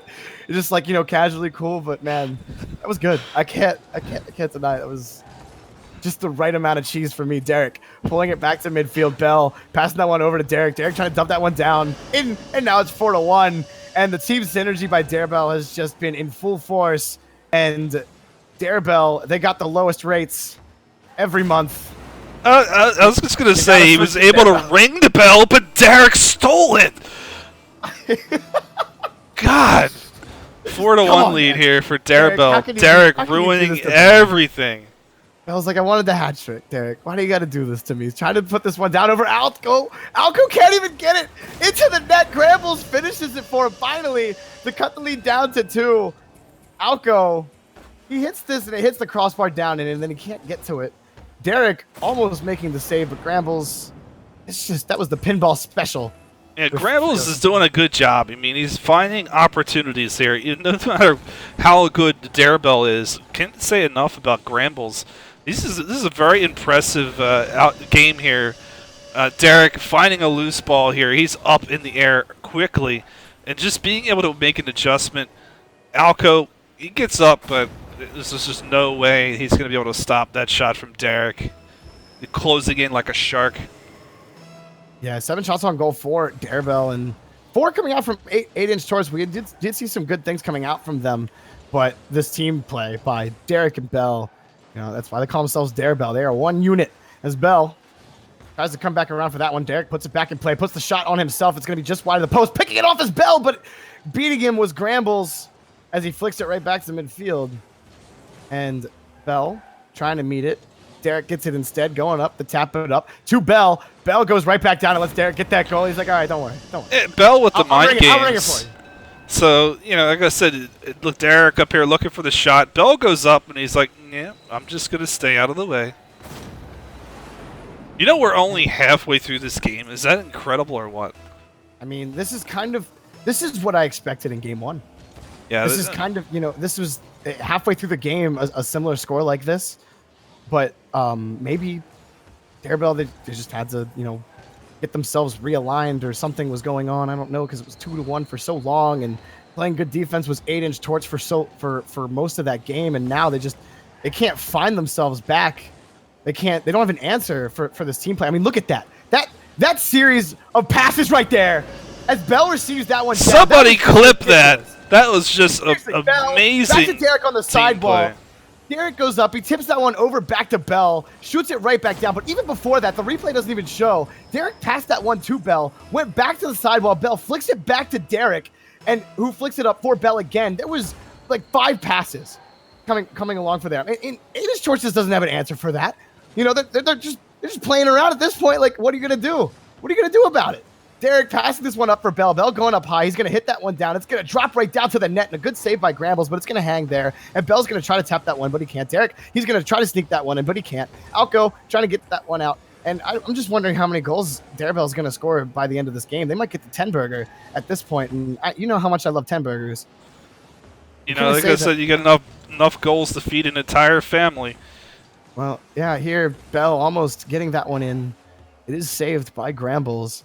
I had the most fantastic burger today, by the way. So a 10 burger would just be fitting for me today. Oh, we're getting the pickers, Derek. Oh, that was just sick. That was just a sick play. He's like, these guys are just. Honestly, they're just driving around now. They're just like, let's just see what we can pull off. Bell trying to get the pick off the wall. He didn't get it. And Derek intercepting the pass before Grambles even touches it and gets the goal. Yeah, Derek able to tap that line. He gets the score. It's up by 6. These guys are just running away with this one. Bell putting it off on the face-off. The follow-up to make it 9-2. Oh, my goodness. Bell tapping the line. Derek tapped the line. What are you talking about? Bell didn't do anything. Bell with the pass. It was Derek that actually tapped the line. Come on. I mean, Aiden's Torts wishes they could tap into this line, but Bell right now just the security too strong for 8-inch Torts. Going back around is Bell. Their defense is encrypted. Going down is Bell off the side. Back to the corner to Derek. Derek hits that high, though. No 10 burger yet, but a minute left to go. There's plenty of time for it to happen, and I am now wishing for it at this point. Derek popping it up. Back to Bell. That's an open net if he can get the shot down. He puts the shot, but it's wide. Right where Alco was sitting. Derek gets the shot there. Jiggle rolls in.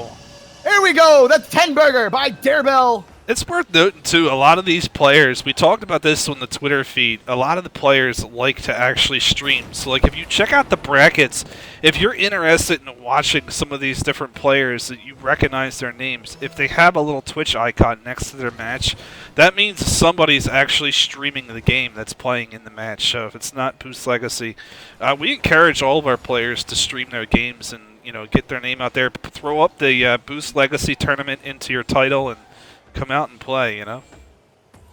Yeah, I think this off the sidewall is Grambles, and we were kind of calling it dead, probably a solid, like, at No, I mean, I think 8-inch Torch still has a chance to come back. Come on. 8 goals in 20 seconds. Do it now. Let's go. Let's see it. The comeback. The dream. You know, but there's always hope. They might have to use their... Oh, wait a minute. I was going to say they're going to have to use their imagination, but that's a totally different game. See, the problem is they didn't sign up for Darebell. They use another provider. And you know, the Airbell should have just called themselves Bloodbath and Beyond. They're living up to that name more than Bloodbath did last round on stream. Darebell putting on the 10 burger on Grambles and Alco, and they will move on extremely convincingly to the next Gramble says, I bet you're now wondering how we got to round 4. Entirely luck. Well, I mean, tell the tape, 17-3. But the Cinderella story is ending for 8-inch Torts. But, you know, we love to see them here. This is their first time playing in one of our tournaments. The competition level is even rising even more. We're seeing players such as Derek and Bell. That means things are only going to get better as we continue to move forward. So don't go anywhere, folks. We are going to start moving into the quarterfinals here in just a few seconds. We finished up that one, and our next match is ready to go. So let's get out of here. Let's get ready for our next match. Do not go anywhere. Oh yeah, let's make sure that let's try to get that matcherino up. We still have $12 more to go in order to get to 100. So maybe somebody can help us out right there. Be right back in a few minutes, guys. Don't go anywhere.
Hey guys, we are back here for our quarterfinals match between, we're going to have Immortal and the Pancake Crew. I've had the pleasure of watching both of these teams play several times, really. We got Fluffy Muffin and Millerino on Immortal in blue, and Pancake Crew, we are represented by none other than the Rocket League World Admin. Go Past the Limit. Follow them on Facebook if you haven't already.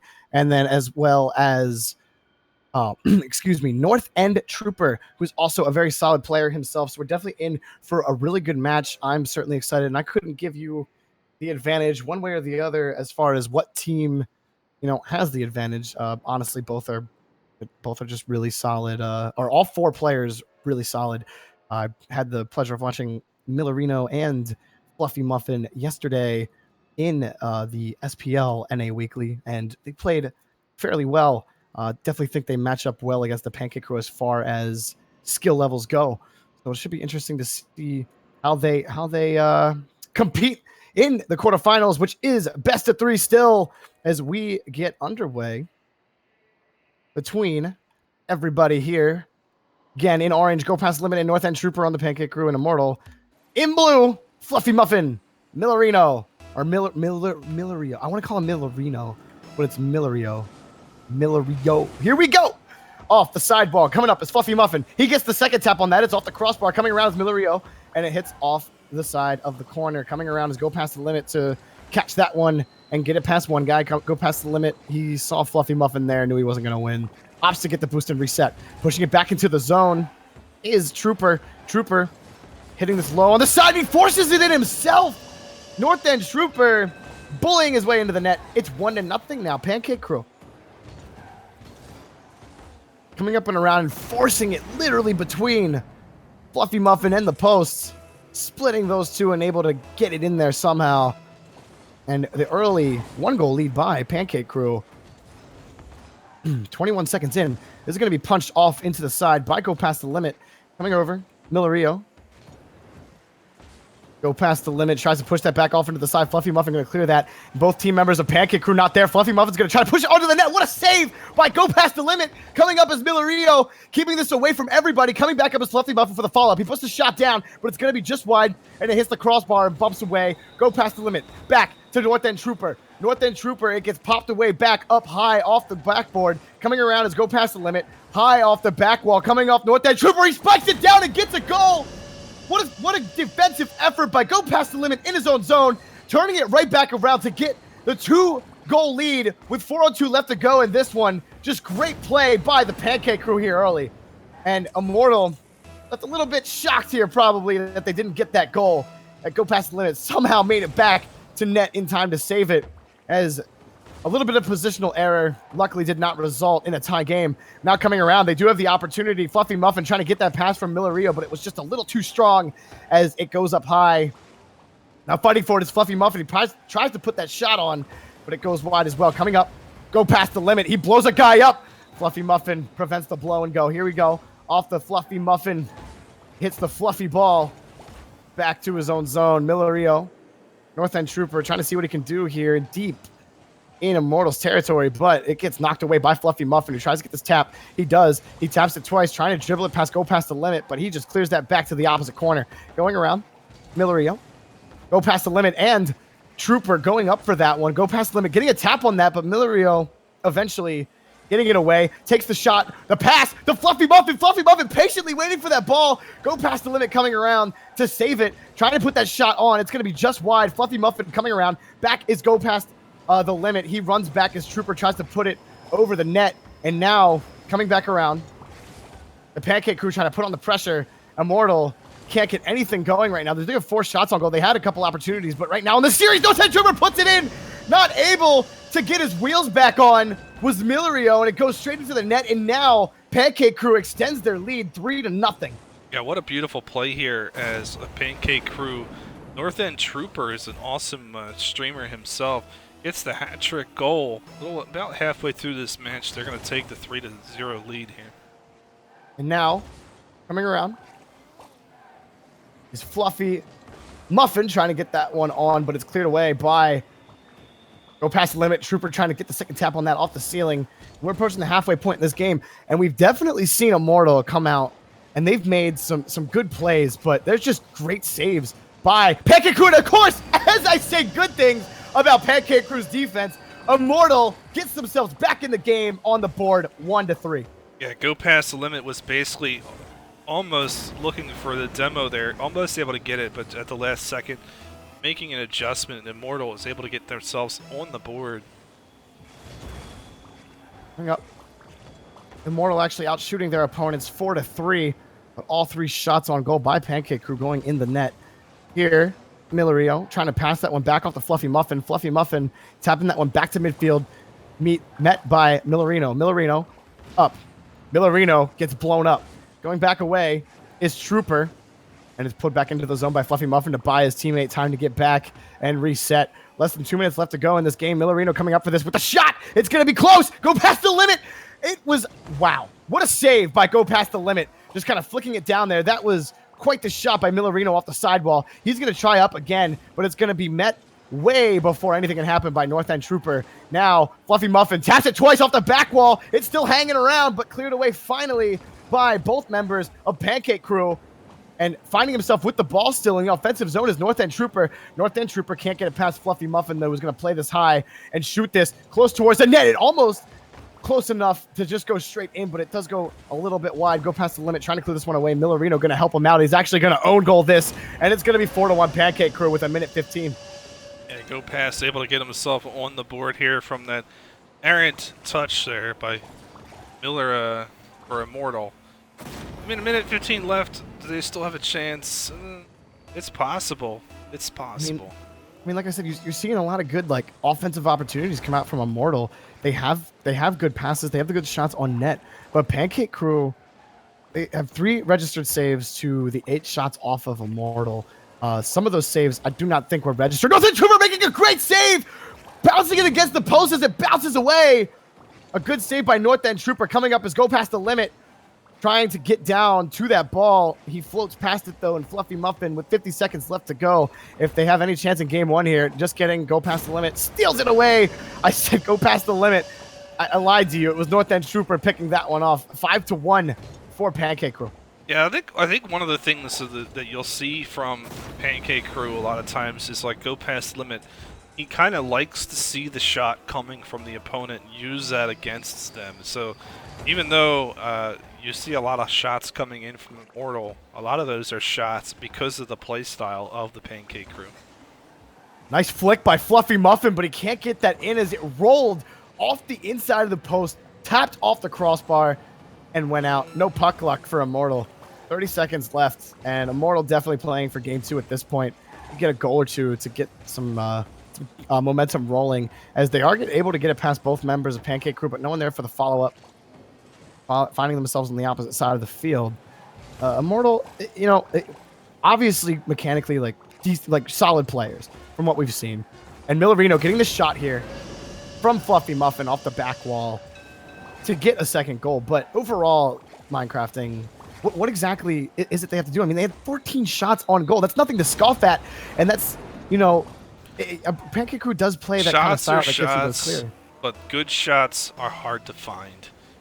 You could get tons of shots, but if you're just shooting the ball errantly, you're playing right into the Pancake Crew's net, so to speak. They want you to take the shot, but they don't, like I said, they don't want you to take the difficult shot, but they'll give you the easy shot. And if you play right into their trap, so to speak, they're going to beat you. They may not beat you every single game, but, this is the style of game that Go Past Limit and the Pancake Crew like to play, Right. No, definitely. And Immortal definitely not out of it. Like I said, seen good things out of these guys before, and they definitely know how to bring a series back when they are down. So I just from past experience from watching this team, definitely have faith that they make it competitive. But what is it exactly that they do have to do to kind of stymie Pancake Crew's synergy? I mean, just gotta keep the ball out of there. Don't take a shot just to take a shot. Create opportunities and use your space wisely. And I think you'll see if Immortal is able to kind of take their shot percentage, if you want to increase their shot percentage, they're going to have to take better quality shots. That might mean holding on to the ball just a bit longer than they had in that game. They're getting the shots, but they're not getting the high quality shots that they need in order to make a big difference. All right, there you have it, folks. Minecrafting Dad has spoken, Immortal. Get some pass plays going. Here, Millerino passing this back to midfield. It gets over Trooper. Millerino taps this on the back wall. Coming up is there. Fluffy Muffin gets it. 14 seconds in. It's 1-0 Immortal. That's exactly what we just said they needed to do. Hey, man, muffins and pancakes. I'm not sure what would make for a better morning, except for it's Friday night. So we're going to go the first goal here by Fluffy Muffins. We're going to go up 1-0 in this game. This is exactly what we needed to see out of them. Goals on the board instead of shots. Millerino go past the limit, misses that one. Millerino not able to get the second tap off the backboard, and Trooper back to go past the limit. Coming up is Fluffy Muffin, but it's still dangling around in front of the net. Millerino gets the follow-up and clears it back into opposing territory. Coming back up again is Millerino. He gets the tap up high off the ceiling. He's going to bounce high. Coming up, Trooper lightly tapping it off the side while tapping it again, seeing Fluffy Muffin come up for that one. Millerino. That rolls right back to Trooper. Trooper putting the shot on net just a little high, meeting it. Fluffy Muffin.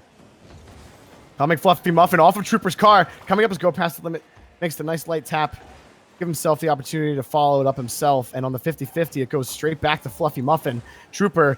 Oh, and a nice pick by Fluffy Muffin. But go past the limit right there waiting for it. Millerino coming back over. Both team members of Pancake Crew in the corner, but he wasn't able to get a good angle over the net for his teammate to get in there and take a shot now. Coming up, Fluffy Muffin. It goes wide. Opposite field. Catching it is Trooper. Sailing back. That's sailing towards the net, but it's going to be just wide. Now, Fluffy Muffin back to midfield. Fluffy Muffin trying to beat North End Trooper with the shot down. Go past the limit. Reads that one nicely. Now it's Trooper coming up to midfield. He's got one man to beat, but Millerino is not to be beaten today here in game number 2. Eye off the back wall. Fluffy Muffin takes that one, takes the shot. It's just wide. Millerino just kind of, I guess he just kind of misread that one, how that was going to bounce fast off the back wall. Fluffy Muffin trying to keep it in play, and Trooper breaks that one up. Trooper comes around, wrapped right around Fluffy Muffin, and almost got the shot on net. Cleared away by, I think he cleared it away himself, just the shot went wide. Fluffy Muffin tapping that one down. Coming right back in his North Trooper, and Millerino, he had to try to challenge that one some way off the backboard. Now it's 1-1. Getting that play up off the backboard. Fluffy Muffin's there. He had a touch, but puts it right back down to North End Trooper, who was able to do the cleanup on that one. 1-1. A little over 2 minutes in. Right now, like I said, this is a different team, a different play style we're seeing from Immortal. Not as many shots. And, you know, they made the one count that they did have. Taking the high-quality shots, just like we like them. High-quality Fluffy Muffins. I had one of those this morning. Blueberry Fluffy Muffin. Coming around. Millerino. Taps to the left, taps to the right. Pops it up. And a good save by go past the limit. Back to midfield. It's Trooper. Trooper takes a shot right on the net. Coming up is Fluffy Muffin with a great save. Going around, Trooper trying to keep it in the zone. He tries to pass it to go past the limit. Not expecting it was go past the limit. Now he's going to try to tap it past Fluffy Muffin, who hits it opposite corner in his own territory. Back to midfield. Pops it up high. Trooper gets up, though. Millerino. Back to Trooper. Now it's Fluffy Muffin. Trying to get it past, go past the limit, but it's going to hit off the ceiling and bounce down favorably for him to try to get it back over. He is able to get a tap on it, but it stays in the same area. Millerino putting it dangerously over his own net. And coming to meet him was Fluffy Muffin as go past the limit. Almost got the shot on there. That was just dangerous play by Millerino with go past the limit creeping for that ball. Coming back. Go past the limit, flicks that to midfield, but he actually passes it straight to Millerino, and Trooper able to make the save, but it's a dangling tomato, and getting it is Fluffy Muffin as he spikes it down, and Immortal taking a late 2-1 lead here against the Pancake Crew in game number 2. Yeah, North End Trooper putting that ball high up above his net. Fluffy Muffins is there just to pick it off midair. And that's what they need to do to get those opportunities. And like I said, there was a couple close calls in game number 1, but North End Trooper and Go Pass just making some incredible saves. I mean, so far, the quantity of shots is down, but they're up on the board. Score 2-1. That's all that matters. Fluffy Muffin intercepting this one in the offensive zone. Coming up is Millerino for the follow-up. It's going to bounce high over towards the net. Coming up, though, is go past the limit. He smacks it over back to Trooper. Trooper gets it by Millerino, but Fluffy Muffin right there waiting for it. Playing it back into the zone is go past the limit. It's going to be just wide of the net. Millerino catches this one. We'll see if we can play it back to midfield. Waiting for him was Trooper, but it's going to sail towards his net. Go past the limit. Waiting for it and picking it off is Millerino! And Millerino gets the goal and fights go past the limit off. 3-1. Immortal. Yeah, this is exactly what you want to see from these guys. There's a 50-50. Millerino just making a beautiful play on go past the limit. Don't want that to happen if you are the Pancake Crew. Got to keep those types of things out of your net. Immortal really doing, I mean, exactly what you said they needed to do. They're taking the quality shots, at least early, they were taking quality shots, and their shot count has really gone up. in the last half of this game. But Chase taking advantage of most of the opportunities they're given and really limiting Pancake Crew's opportunities. But here, of course, as I say that, Trooper's like, we ain't out of this yet. Don't count us out. 3-2, Pancake Crew, Immortal caught out of position. Hey, the North End Trooper are going to get the loose ball here. And these guys are already able to win game number 1. If they could somehow claw their way back into this one, it's a best-of-3 series. If they win this, they go and move on. Coming up, Immortal gets bumped. Or he bumps into Fluffy Muffin. Little fight here in midfield for the ball. Taking it is North End Trooper. This is their chance to tie the game. He pops this one up high, but go past limit trying to backflip it in. He can't get it. But North End Trooper, both of them going up for that pass, and it's cleared away by Fluffy Muffin. 15 seconds left to go. It was a big opportunity and a great defense by Immortal. Picking it off, though, is go past the limit. This is huge. The net is empty, trying to regain his control. Is go past the limit, but he can't find the ball. It gets away from him, and Fluffy Muffin able to come up with the ball, put the shot on the net, go past the limit, saves it down, but it doesn't matter. Immortal taking game number 2 and forcing game number 3 against Pancake Crew. Immortal coming up huge in just a great performance overall, a great comeback to tie up the series. Yeah, I mean, that's exactly what we wanted to see them do. They, like I said again, 9 shots to 4, but they had the early goal, which was the big difference maker. You're able to get that first goal, kind of took Pancake Crew by surprise. The rest of the game was fairly even, but all in all, and that's really what Immortal needed to do. They needed to find some way to get that ball into the back of the net. And we talked about this before. It doesn't always have to be pretty. Just need to get it in. Yeah. Wise words. Multiple applications by Minecrafting Dad. And we will move on to game number 3 as soon as everybody is ready. But again, just Immortal winning in the shot category again. 9 shots to 4, like you said. And this time actually mattering for them as they got more opportunities on there. And I want to see how Pancake Crew really comes back out of this one, because Immortal had great control in midfield, and I think that's so crucial in honestly every game mode, sans maybe ones where face-offs are really king, but in 2s and 3s, how you play midfield and how your midfield rotations are, I think, is really, it's how you decide the pace of the game and how the pace of the game is going to go, and how you can get consistent pressure. Coming up is Fluffy Muffin. He taps that once and twice and gets it in. Fluffy Muffin makes a nice play here in midfield, able to tap this one away from go past the limit. A great play of go past the limit, missing that ball, and Fluffy Muffin maintaining control. It's almost like he didn't believe that he had such a clean opportunity there. The go past limit just kind of went flying by. He's like, well, hold on a minute. I'm just going to put this ball in the net over here. Coming up, Fluffy Muffin receiving this pass over. He's going to try to get it past everybody, and he does! Fluffy Muffin! Oh my goodness! The sneaky Muffin puts it right in. He gave him the slippery biscuit and gets it go past the limit. Yeah, somebody has to make a decision to go past the limit. He thought the shot was coming. He made the first move, and Immortal was able to put it in behind him. Just kind of mind-gamed him a little bit. Up there's Millerino. Oh my goodness. Putting on a clinic right now is Immortal. Not giving Pancake Crew really any chance to just regain any kind of... They lost their joyfuls, Minecrafting. Their momentum is out of their sails. They're just sitting in the middle of the sea here. There's no wind. They're not moving. Pancake Crew, they're gonna have to, they're gonna have to make some adjustments if they're going to get themselves back on track. If you're just tuning in here, it is Game 3 in our quarterfinals. We are watching Immortal versus Pancake Crew, and it's been quite a back-and-forth series so far. But right now, Immortal not looking to give this game back as Fluffy Muffin just sails that one in. It has not even been a minute into this game, and there have been 4 goals scored, 4 shots on net, all coming from Immortal. Yeah, these guys are kind of like running away with this one at this point. Fluffy Muffins, he's going to get his 3rd goal of the game. 4 goals on 4 shots. Right now, Pancake Crew has kind of disappeared in this one. They don't have any points across the board. 0, 0, 0. Need to get on the board somehow.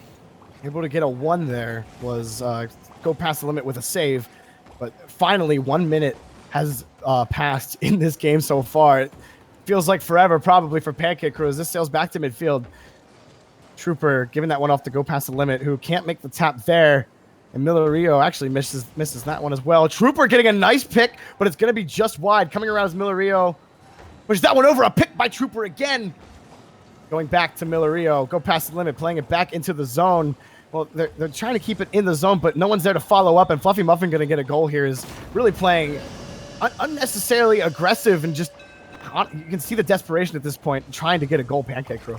Yeah, North End Trooper, he looked like he was in good position, but by the time he made that flip, Fluffy Muffins was already past him. A 5-0 lead here at this point. We're a minute and a half into this match. Pancake Crew still has a chance to get themselves back into this match and correct this, path that they're on, but it is going to take a lot of work at this point.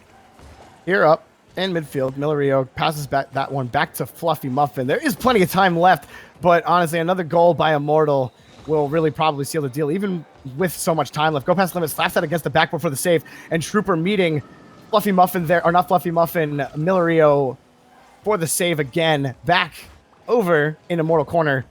Pick it off. Trooper. Millario back to midfield, meeting his own pass. Slaps that one down. Go past the limit.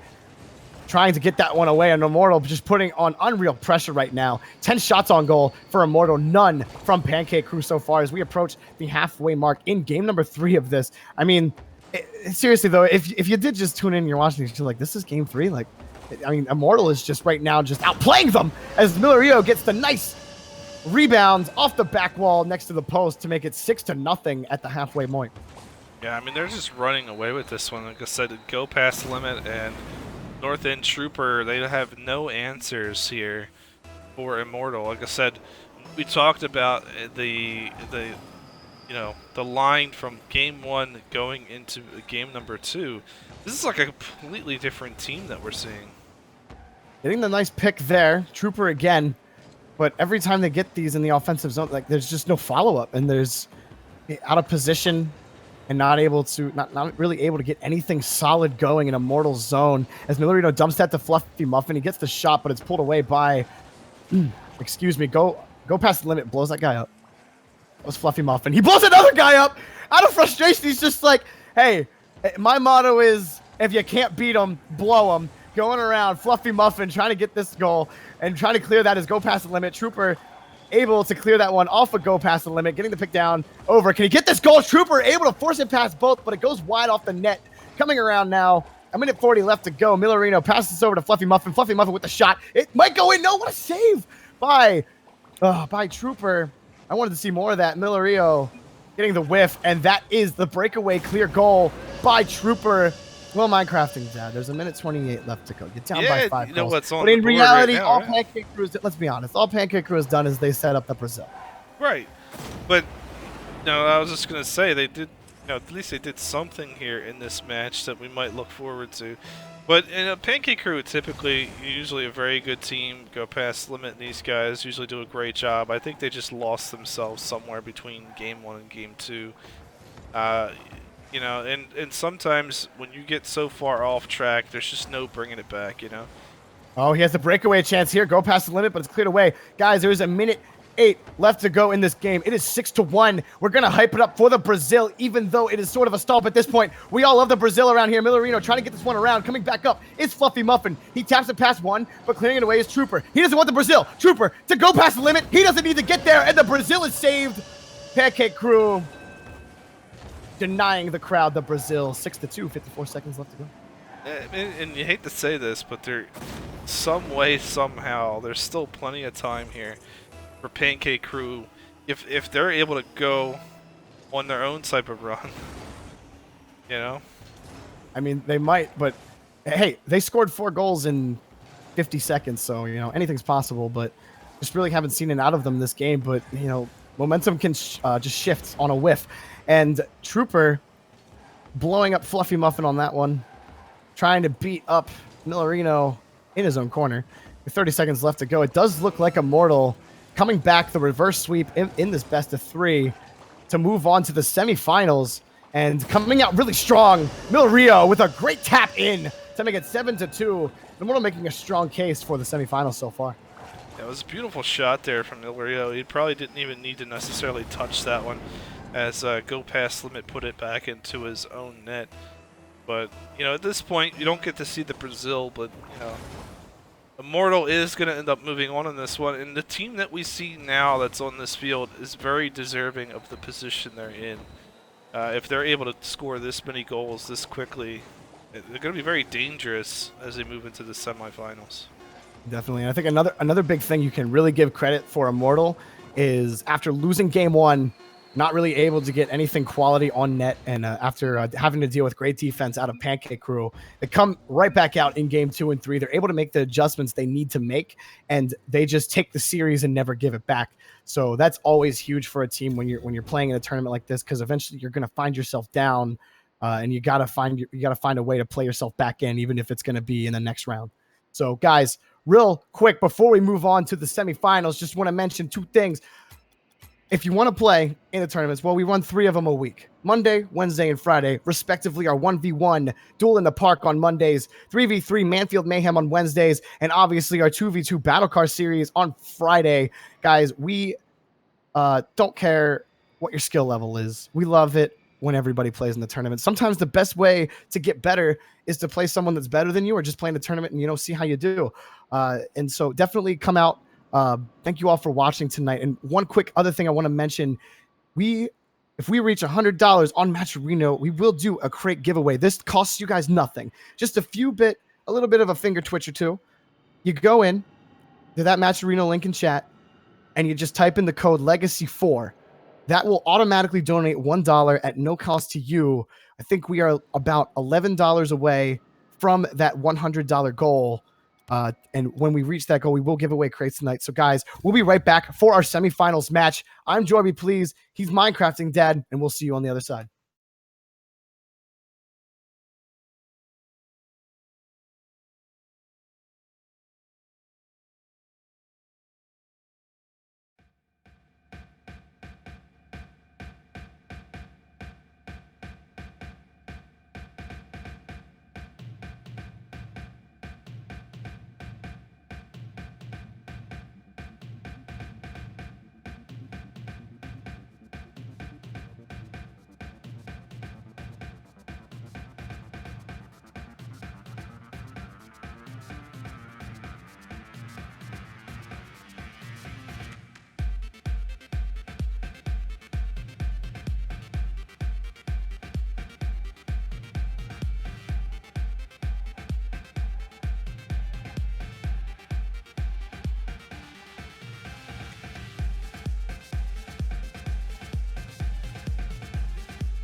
All right, guys, what's up? Thank you for waiting. Welcome back. We are here for our semifinals match between Darebell, who we saw earlier putting on a show for us on stream, versus Ding Dong Demo. I'm Joby Please doing play-by-play. With me is Minecrafting Dad, bringing you that in-depth color analysis. What is up, Minecrafting Dad? Are you ready for this one? Oh my god, this is going to be an interesting match. So this is Origin K and Seabass versus Derek and Bell. Couldn't ask for a better semifinals match, to be honest. It should be some high-flying, possibly high-scoring action. I think it's going to be a shootout. Or it's going to be a very tight match. It's going to be a shootout. No, it'll be a shootout. It'll be like 7-6 somebody. I don't know who's gonna win this game, but it's gonna be a good one. We're gonna get right underway, guys. We did hit $100 on Match Arena. I think we're actually over that now. Woo! Thank you all so much for your support here at Boost Legacy. We really appreciate it. All the money that goes into that goes right back to our players. Really appreciate everything, that all that support, guys. So thank you. Here with an early opportunity and an empty net. Seabass getting back though in time, and Derek picks him off and gets the first goal of the game. Darebell 1-0, 8 seconds in. Ring, ring, here we go. So it's going to be the first goal of the game here from Derek. Going to put themselves on the board 8 seconds in. That's exactly how we wanted this one to start. It just might be the shootout that we were predicting coming up now, or that I was predicting rather. Seabass over to Origin K off the face-off. Origin K now has an empty net, passes it over to Seabass. Seabass gets the goal, and just like that, 8 seconds in, and then 6 seconds later, Ding Dong Demo scores. 1-1. Yeah, the perfect answer here is Seabass. Origin K working their way back in. They're like, you got something, we got something too. We could 15, no problem. 15 seconds in, 2 goals. Coming up, Seabass and Bell. Bell trying to tap this one away, but the ball gets away from him, but he comes back around as Origin K misses the tap. He taps it once and twice, tries to get it past Seabass, but Seabass is right there as he slaps it back over to the opposite zone. Coming around is Bell now. See if Bell can do something with the ball here. He's going to tap this one, air dribble it down, try to get the second tap on. He gets 3 taps, and what a save by Seabass. Seabass coming right up on that after the triple tap air dribble by Bell. Coming back, though, is Derek to keep it in play, tapping it right over. Still an offensive opportunity for them, but it's cleared away by Origin K. What a save by Ding Dong Demo. Yeah, that was a beautiful play. I don't know how you counted the taps there from Bell, but he had a beautiful air dribble, which defended beautifully by Seabass. Coming back in is Bell, trying to get this one off the crossbar, but Origin K met it and pushes that one away. He has to come back down for that one, though. Derek going with the low shot, cleared away by Seabass. Seabass able to beat Bell to the ball. Coming around is Derek now, punching it out of the zone, giving Bell time to reset, but Bell's going to also give it his own tap. Coming back over to Derek. Derek giving a light tap over to Origin K, who actually misses on this one. Seabass coming to bail him out. Coming back into the zone is Bell to Derek. It doesn't matter because it's going in anyway. 2-1. He rings the bell. Hey, I wanted to send out a quick thank you to Fizzwink with the $15 donation. You, sir, are a boss. Thanks for putting this up over the $103 mark. Oh, man. Send out my personal thank you to FizzWiz myself. Going around now, finding themselves down. 1 goal is Ding Dong Demo. See if they can tie it back up. But Darebell, and there's Bell of the Darebell, trying to get it off the backboard. Origin K playing that one nicely. Derek going to shoot it right back over. Origin K meeting it off the wall. Coming down now. Origin K to midfield. Origin K trying to beat Bell. He can't, but it's going to go back to the opposite corner. Go around to Derek. Derek catches this one back to midfield, picking it off of his car and dunking it on him with Seabass as it falls right back down. The shot by Origin K easily cleared away by Bell. Bell immediately goes up for this one. It doesn't tap the ceiling, but he's going to tap it up again and again. It's going to hit off the back wall. Coming is Derek with the shot, but he's met by Origin K, and it shoots out back to midfield. Coming back around, grabbing the boost to Seabass, running up the side wall. Here, off the back wall, Origin K coming around, wrapping around, and that's going to go in. 2-2, Ding Dong Demo. They got a little bit of Ding Dong ringing the bell themselves. Hey, Origin K here, going to tie this one up. What's that phrase we were supposed to say when Origin K scores? Oh, I'm sorry, Desk. That is a good shot there by Origin K. Tying the game up at 2. Ding Dong Demo. Dare we say, finding a way to get themselves all tied up in this match halfway through. This is a very good game here as our first semifinals. Halfway through, Origin K trying to get this one out of his zone, but Bell going to slap that one high and away. But that's a quick shot by Seabass. And it goes in from midfield. Seabass with the goal. 3-2. Ding Dong Demo. And, yeah. Yeah, a Seabass. Look at a beautiful shot there. Sorry, I was taking a look at trying to add some more additional money to the prize pool here from some of our funding. I think we're going to push that up to $123. Oh, so Origin K with a nice pick there and a nice save by Derek. But Seabass keeping this one in. He gets a shot down. It hits the wall, though, and Derek clears that one away. That might roll into the net, but it's going to be wide off the post. Get away. Picking that one off the car of Origin K was Bell, but it was saved by Seabass, who tries to roll that one out. Broken up by Derek. Coming around. Derek going to get another tap on this one. He's going to try to put it in himself, but it's forced away by Seabass back to midfield. Seabass with another opportunity. He misses the ball here. Bell's going to tap it over to Derek. Derek going to push it past Origin K into the corner.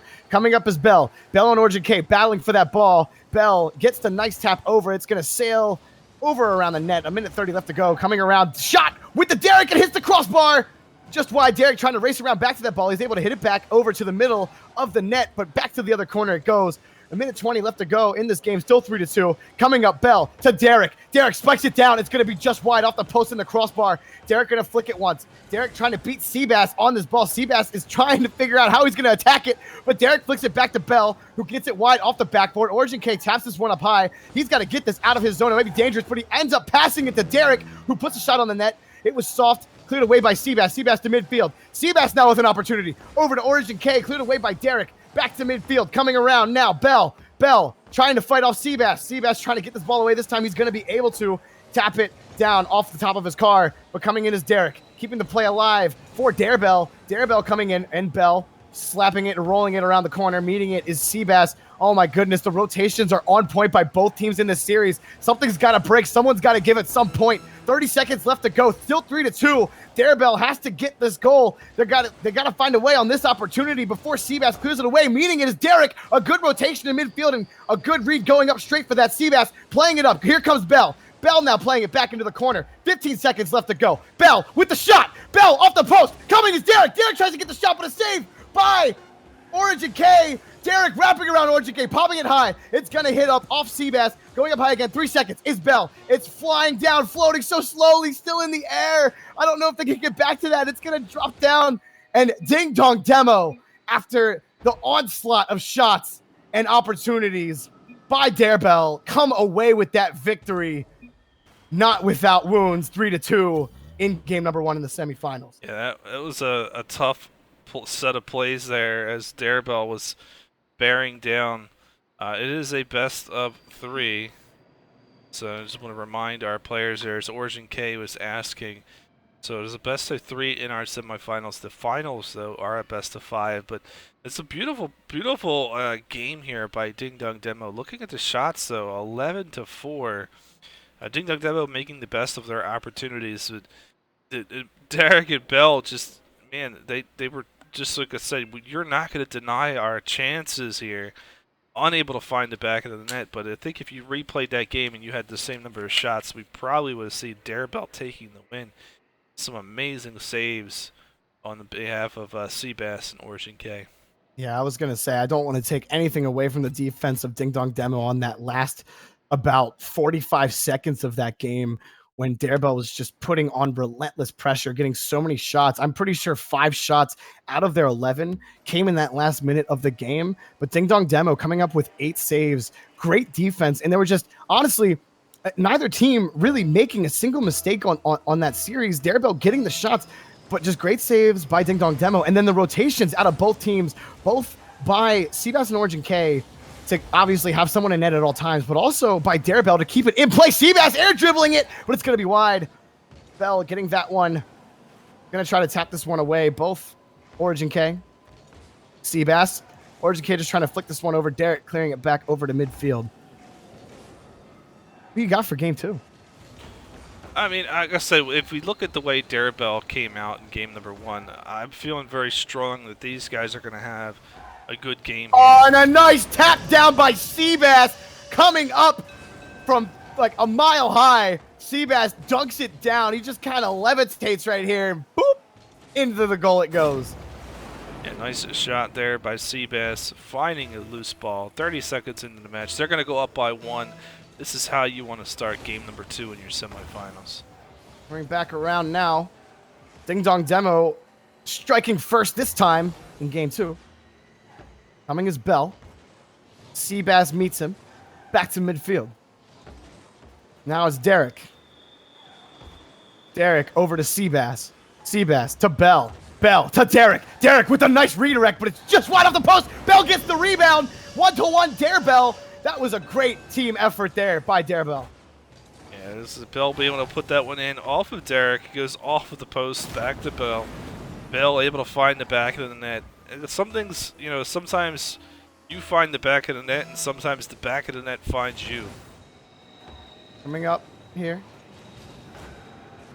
Pushing that one towards the net is Seabass. He almost gets that shot off, but he does get the shot off, but it's wide. With just a minute gone now, meeting that one is Bell. Back to midfield to Derek.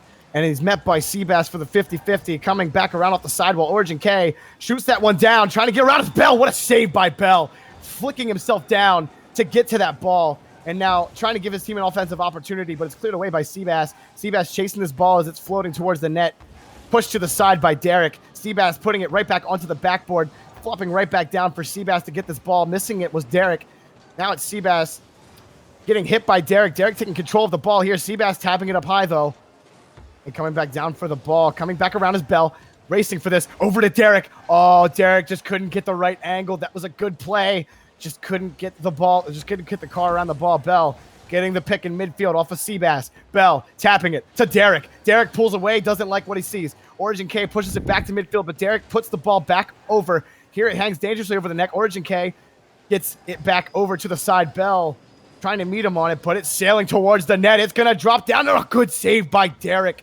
Getting there before it drops too far down. Now Seabass up to Origin K, and he can't meet the net. Instead, he meets the crossbar. Reality hurts, and Bell rolls it in for free. 2-1 about halfway through. You can see off of this replay here, Origin K, he literally hit it off the crossbar about as hard as he could, which resulted in a beautiful clear, and Darebell taking advantage with the 1-goal lead now.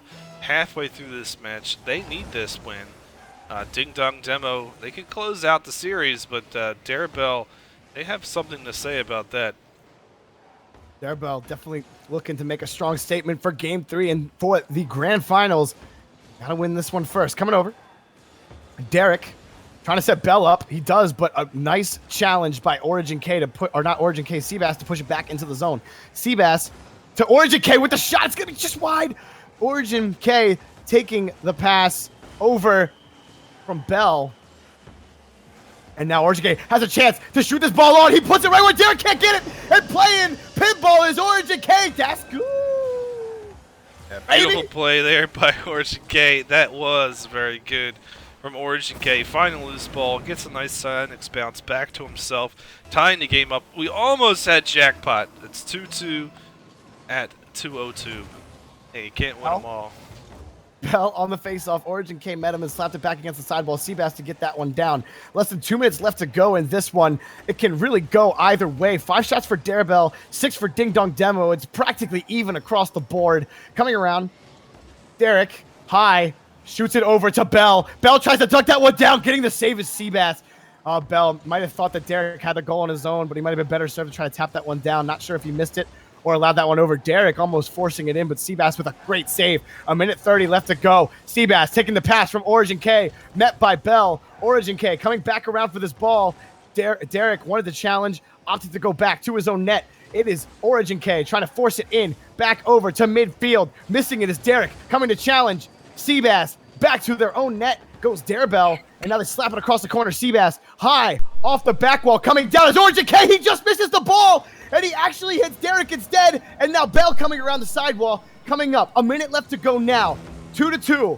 Anything can happen right now. Ding Dong Demo, they're looking to move on to the grand finals if they win this game. Off the back wall, he has a chance. Seabass off the post. Oh, that's a huge miss. Both Seabass and Origin K caught in the corner. Bell trying to catch his Jorbles. He can't find him, though, in time before Ding Dong Demo regains their wheels, change their oil, and get back to their own net. 40 seconds left to go now. It's still 2-2. We might have overtime, but Seabass trying to put that one past Bell, but he can't. Now Bell, one man to beat. Origin K spikes that one down, and that was great car positioning by Origin K, expecting Bell to come over top of him.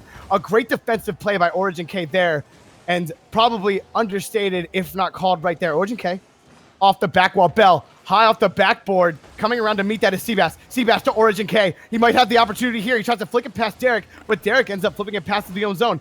10 seconds left to go. Trying to get an offensive opportunity is Ding Dong Demo. They want to end this right now. Seabass. Oh, Origin K. He's on the wrong side of the field to try to get to that one. It's still in the air. It's going to drop down. We have overtime. Who's going to win? And like I said, these guys are going to make a quick pick stop here and get into overtime for game number 2. Like I said, you get to the semifinals. This is the type of thing you want to see. You want to see the drama building over the game and it ultimately being decided in overtime. It's kind of fitting for semifinals. Again, Darabelle, like I said, if they could put a series of plays together here, we know they have it in them. Slapping to Derek was Bell with a laser off the sidewall. Be a power shot here into the corner by Origin K. Bell tapping that one down. Back to Origin K. Origin K with the shot. A great save by Derek. What a great. That was awesome. Now Derek to Bell. He's met by Seabass, and it goes back into his own zone. Right now, trying to put on some pressure is Ding Dong Demo. We'll see if they can keep it up. Picking it off the top of Derek's car is Origin K. Up high on the sidewall. Here comes Seabass. Seabass taps it once. Bell taps it back. Seabass off the back wall. Tries to get it to Origin K. Broken up by Derek. He has a free shot at this goal. It's going to float in. And Darebell wins game 2, 3-2. And they're going to take this to game number 3. That's exactly what we wanted to see from these guys, is being able to draw the series to a 3rd game. Like I said, it doesn't take much. You just got to get a loose ball. And good job there by Darebell, putting themselves back into this series. Now tied up 1-1. Darebell finding their service. They found their service area.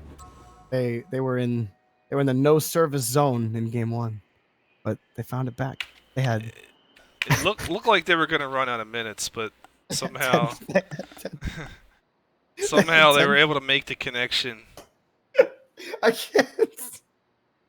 I don't know why those references are just funny to me. 10 shots to Ding Dong Demo's 9. Like I said earlier in the game, it is literally like even across the board. You had 5 saves out of Darebell, 6 saves out of Ding Dong Demo, 1 assist out of each team, and then obviously 3 goals going the way of Darebell. Only 2 of 4. Origin K and Seabass ready to jump in here to game number 3. Let's get it on. As we go, chat, who you got? You got the Ding Dong Demo, or do you think that Darebell is gonna ring the bell to go to the grand finals? Let's hear it here. Bell hitting this over to Derek. Derek tapping it over Origin K, trying to bump Origin K on that one, meeting it off the sidewall with Seabass. Coming back is Bell, but he misses that one. Origin K hitting that off. Derek meeting it.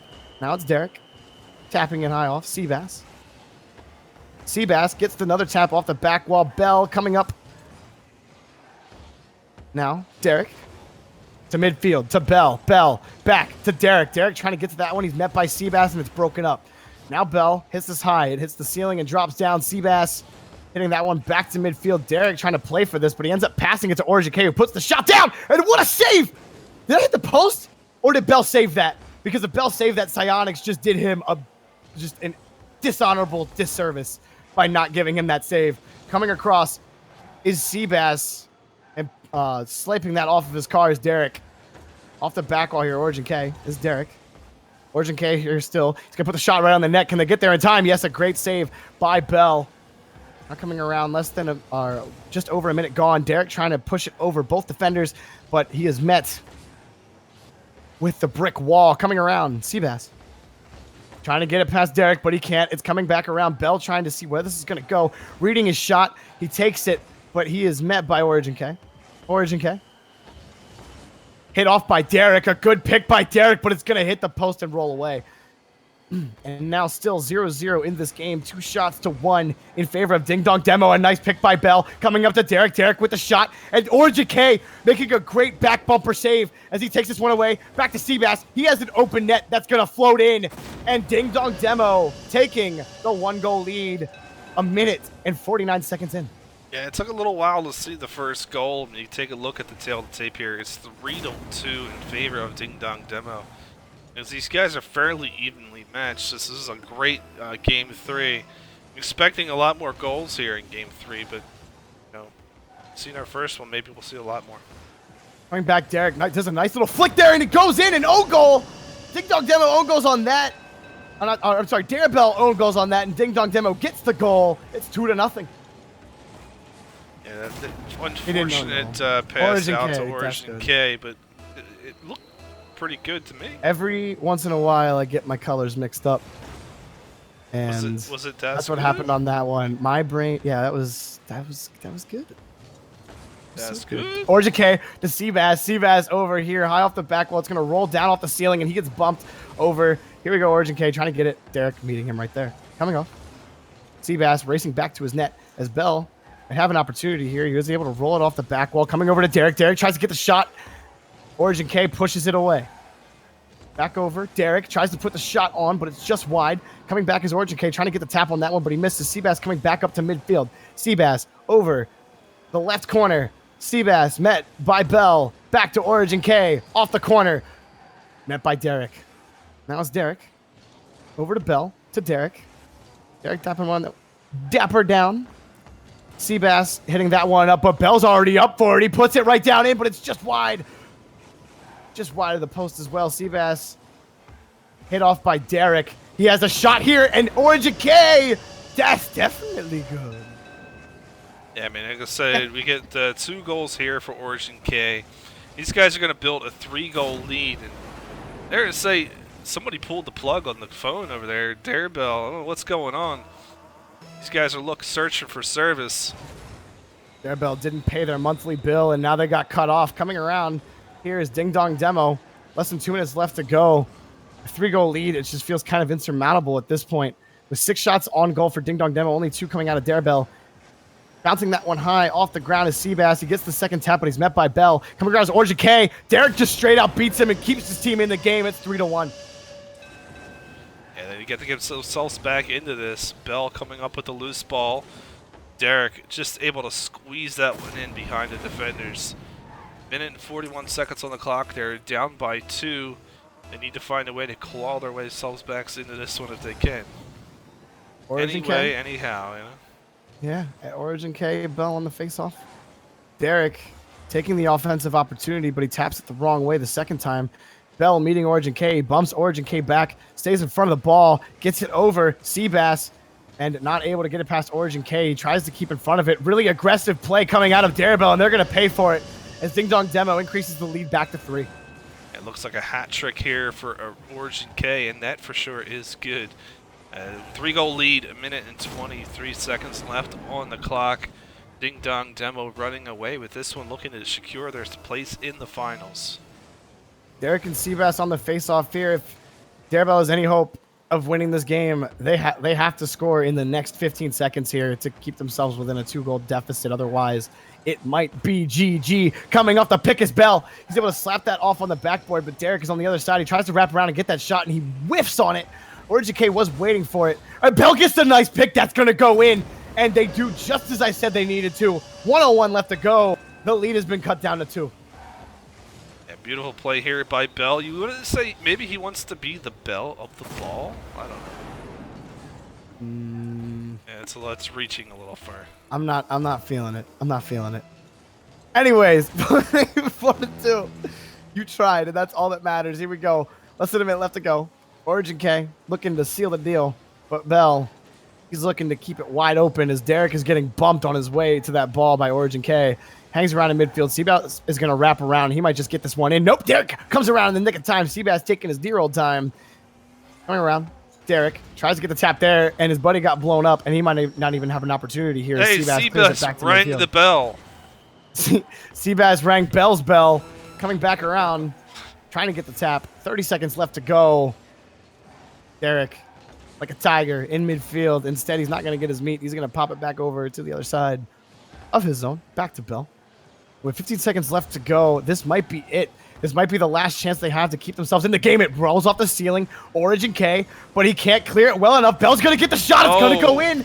And with 9 seconds left, Darebell puts themselves within 1. Can they do it? Hello? Hello? Oh, no, wait. It's Bell. He's here to answer. 4-3. They're down by 1. 9 seconds to go. Can it be done? Bell asking, can you hear me now? Ding Dong Demo looking to ding dong ditch their way out of this game. 5 seconds left to go. Bell with control of the ball. He pops this high. This might be it as it rolls off the ceiling. He tries to get down to it, but it hits the ground. And Ding Dong Demo says, no, Bell, we can't hear you. Your service has been cut off. You're done. And Ding Dong Demo, just like that, moves on to the grand finals. Great job by Ding Dong Demo. Just an insurmountable lead for Darebell to overcome. Yeah, in the end, Darebell is going to go home. But Ding Dong Demo coming out, and this is a good showing by Origin K. Going to move into the finals and look forward to seeing them. And we'll see what happens on the other side of the bracket here. So 4-3 win here for Ding Dong Demo. They're going to win Game 3, the deciding game, moving into the finals. See if we can get an update on the opposite side. Bear with me here. Still playing. It's RLP and Immortal, and they are still in the middle of their match. It looks like RLP took game number 1 4-2, and Immortal able to take game 2 by a score of 5-4. So currently they're in game 3. So on RLP, it's Rooksy and Rose versus Immortal, Millerio, and Fluffy Muffins. One of those two teams is going to see their way into the finals. Be right back in just a few seconds. We talked about something we have to do before the finals. You remember? Oh yes, that's right. We have to announce the winner of the Cuxer giveaway, right? Oh, yeah. Not the Cuxer, Let's contest. do this. Let me grab. I'll bring up the Rocket League World screen here. Let me go grab a Go Past Limit, and we'll drag him in and say a quick hello. Hey, dude. What's up, man? What's going on, brother? So, tell us a little about this Cuxer giveaway. I'll bring up the screen just so you guys can see. You can't enter it anymore, but just so you could see all about the Cuxer 97. So, arguably, the best player in all of Rocket League. So, what do we got? Currently, he is the best player in Rocket League, and we've been holding a giveaway for the past 2.5 weeks, and everyone had some instructions to go do and follow the processes and everything. And after we came down to a list, we had to choose one winner of 74 by random. And are we ready to announce the winner? Yeah, I mean, so you tell me a story about this, because I thought it was kind of funny, and I thought it would be like a great time to just to mention. So you had some random, whatever you used, random algorithm, and it proved to be a lot of fun trying to pick a winner. But ultimately, there was one person who rose above the rest. And are we ready to do this? I think we're ready to do this. I think we are. So let's go! Yeah. Our first ever. Let me say, this is the first ever giveaway for between Rocket League World and Boost Legacy. This is not the last giveaway. Our next month's giveaway is going to be a combination crate of different painted items. Ooh. Potentially, we're also going to try to contact another pro to be able to do another 1v1. But let's see. I think the anticipation is killing everyone. We have a drum roll sound. Do we have a drum roll sound? You guys could do a drum roll. I don't know. Jorby, do you do a drum roll? You have control. All right, let's do it now. Here it is. The winner is Lapis. Whoa! Whoa! Yeah, buddy. So, anybody who entered the giveaway was eligible to win. So, we put different names in the hat, and arguably, doing the giveaway multiple times, Lapis's name somehow rose to the top, and I dare to say it was an overwhelming victory by Lapis, and I'm sure he is going to enjoy his 1v1 versus Cuxer. All I gotta say, Lapis, is RNGesus is your new god. That's all I'm gonna say. And like I said, and like this origin case says it was rigged. I promise you, it was not rigged. It was a number of times. My God, boys! I love it so much, dude.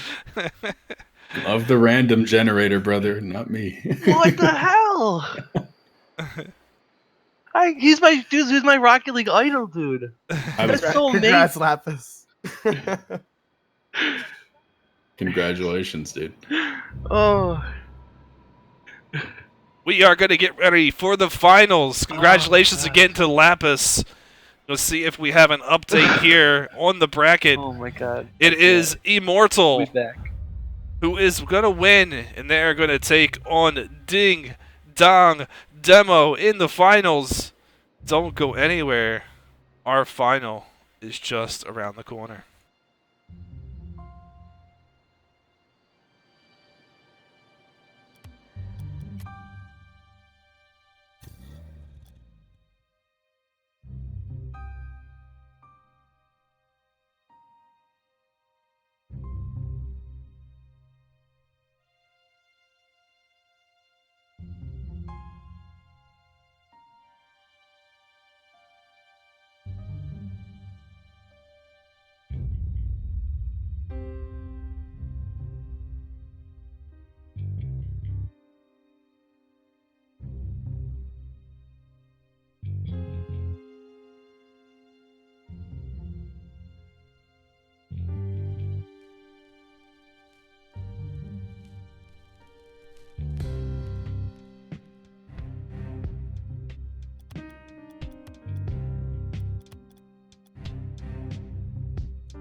All right, guys, we are finally back. This is always the moment we're waiting for in these tournaments. The grand finals, best of 5 in our 2v2 BattleCar Series here at Boost Legacy. We have Ding Dong Demo, who we just saw against Immortal, and it's going to be a great one. Immortal just beating RLP, which is Roxy and Rosie, both very good players. So, and obviously we've seen Immortal already. We know they're no joke. Yeah, I mean, this is going to be a special game here between Ding Dong Demo and Immortal. Immortal, man, they really took a ribbing here in that second and third game, you know, we saw earlier on. Should be an exciting series. Get things underway here in game number 1. Here we go, and Seabass and Millerino here on the face-off. It's going to drop down. for Fluffy Muffin to take this as it bounces down right back to him. He's going to bounce. Seabass is going to meet it here. Coming around is Millerino to play. Now it comes back around. Seabass going to play this back to midfield. Seabass going to try to get a second tap on that one, but Fluffy Muffin's just waiting for it. Now it's out by Origin K and missing it from there. Tossing that one off the Fluffy Muffin was Millerino. Coming back up for that. Origin K just straight up beating that ball off the back wall. He has the shot. He gets it wide, but a great save by Fluffy Muffy. Coming around on the back corner is Millerino off the tap on the side, and Fluffy Muffin misses the follow-up there, and it just hits cross on the field. Coming up on the 50-50 is Origin K and Millerino following up as Fluffy Muffin pushing it back over to Seabass. Fluffy and Seabass run into each other. The ball kind of hanging. Millerino pops this up. He tries to get the second tap on it, but he's met by Seabass, who breaks that one up. And now about a minute gone, trying to put on pressure, trying to get something going. Both teams only registering 3 shots so far, and Seabass doesn't get that save, and Fluffy Muffin goes low, gets low. It's 1-0 Immortal. A good play there for Immortal Fluffy Muffins. Fluffy Muffin getting that first goal. It's going to be a long series, but, you know. Fluffy Muffin. What? Here we go. Millerino. I got the wrong name written down here for the second team. They wouldn't mind the plurality. Everyone loves more than one Muffin here. Seabass is going to get this shot, and it's going to be saved by Fluffy Muffin. Coming around. Taps this, keeps it along the side. Origin K going to tap that one back over into the corner. Meeting is Millerino, though. That's going to be a clear shot over to the net. Just wide. Coming around is Fluffy Muffin putting that shot on. It's going to be top shelf. 2-0. We don't accept anything but top shelf muffins around here. There you go. There is a 2-0 lead here for Fluffy Muffins in Immortal over Ding Dong Demo. Now, here, Millerino and Seabass on the face-off, followed up by Fluffy Muffin, who taps that one over to the side. Met down by Origin K to Seabass. Seabass with a great shot, but it's just wide. Getting the rebound is Origin K. Back to Seabass. He pops it up, knowing that Millerino was coming for it. It's still hanging around the dangling tomato, and Seabass gets it right for the picking. Ding Dong Demo puts themselves back in the game. These guys had more passes in front of the net. They're just like, I'm sitting there going, it's it. Oh, wait, no. It's it. Wait a minute, no. It's it. No, it's not. Okay, it's finally in the net. It's a 2-1 score. Immortal still up by 1, but Ding Dong Demo playing with my my mind there a little bit. Coming around is Origin K to shoot this back over to midfield as it rolls into Immortal's corner. Coming back, Seabass. He's only got one man to beat, and Fluffy Muffin just misses. And Ding Dong Demo, just like that, is going to tie it up on that mistake. All tied up. Seabass here getting that loose ball, getting it underneath the Fluffy Muffins. And it snuck it under for the 2-2. second time, if you will. Going over. Seabass. Millerino. Oh, this is going to go straight towards the net, and it just drops in. Oh, you hate to see that off the face-off, but it happens, man. The face-off wall slapping bounce. Now that was all about positioning. You know, Seabass lining up dead on with the goal, and Immortal, they were coming at that ball on an angle, and you can see the result. Coming back, Millerino back to Fluffy Muffin, who tries to hit that back down to Millerino, but he's already gone.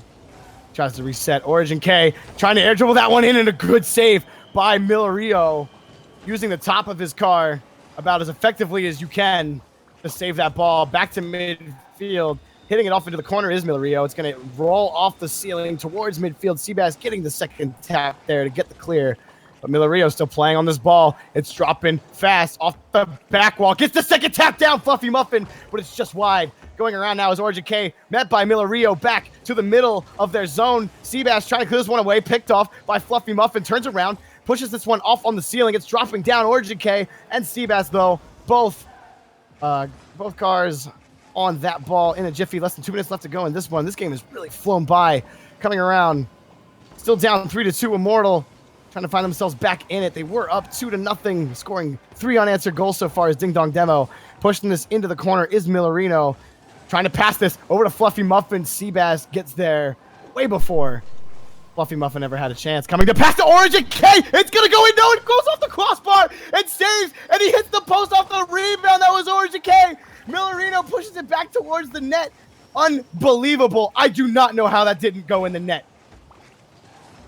Going back to midfield now. Millerino tries to get to that ball, but Origin K beats him off the top of the ceiling. Origin K going down for this. Fluffy Muffin back up in the air. Fluffy Muffin still following this ball.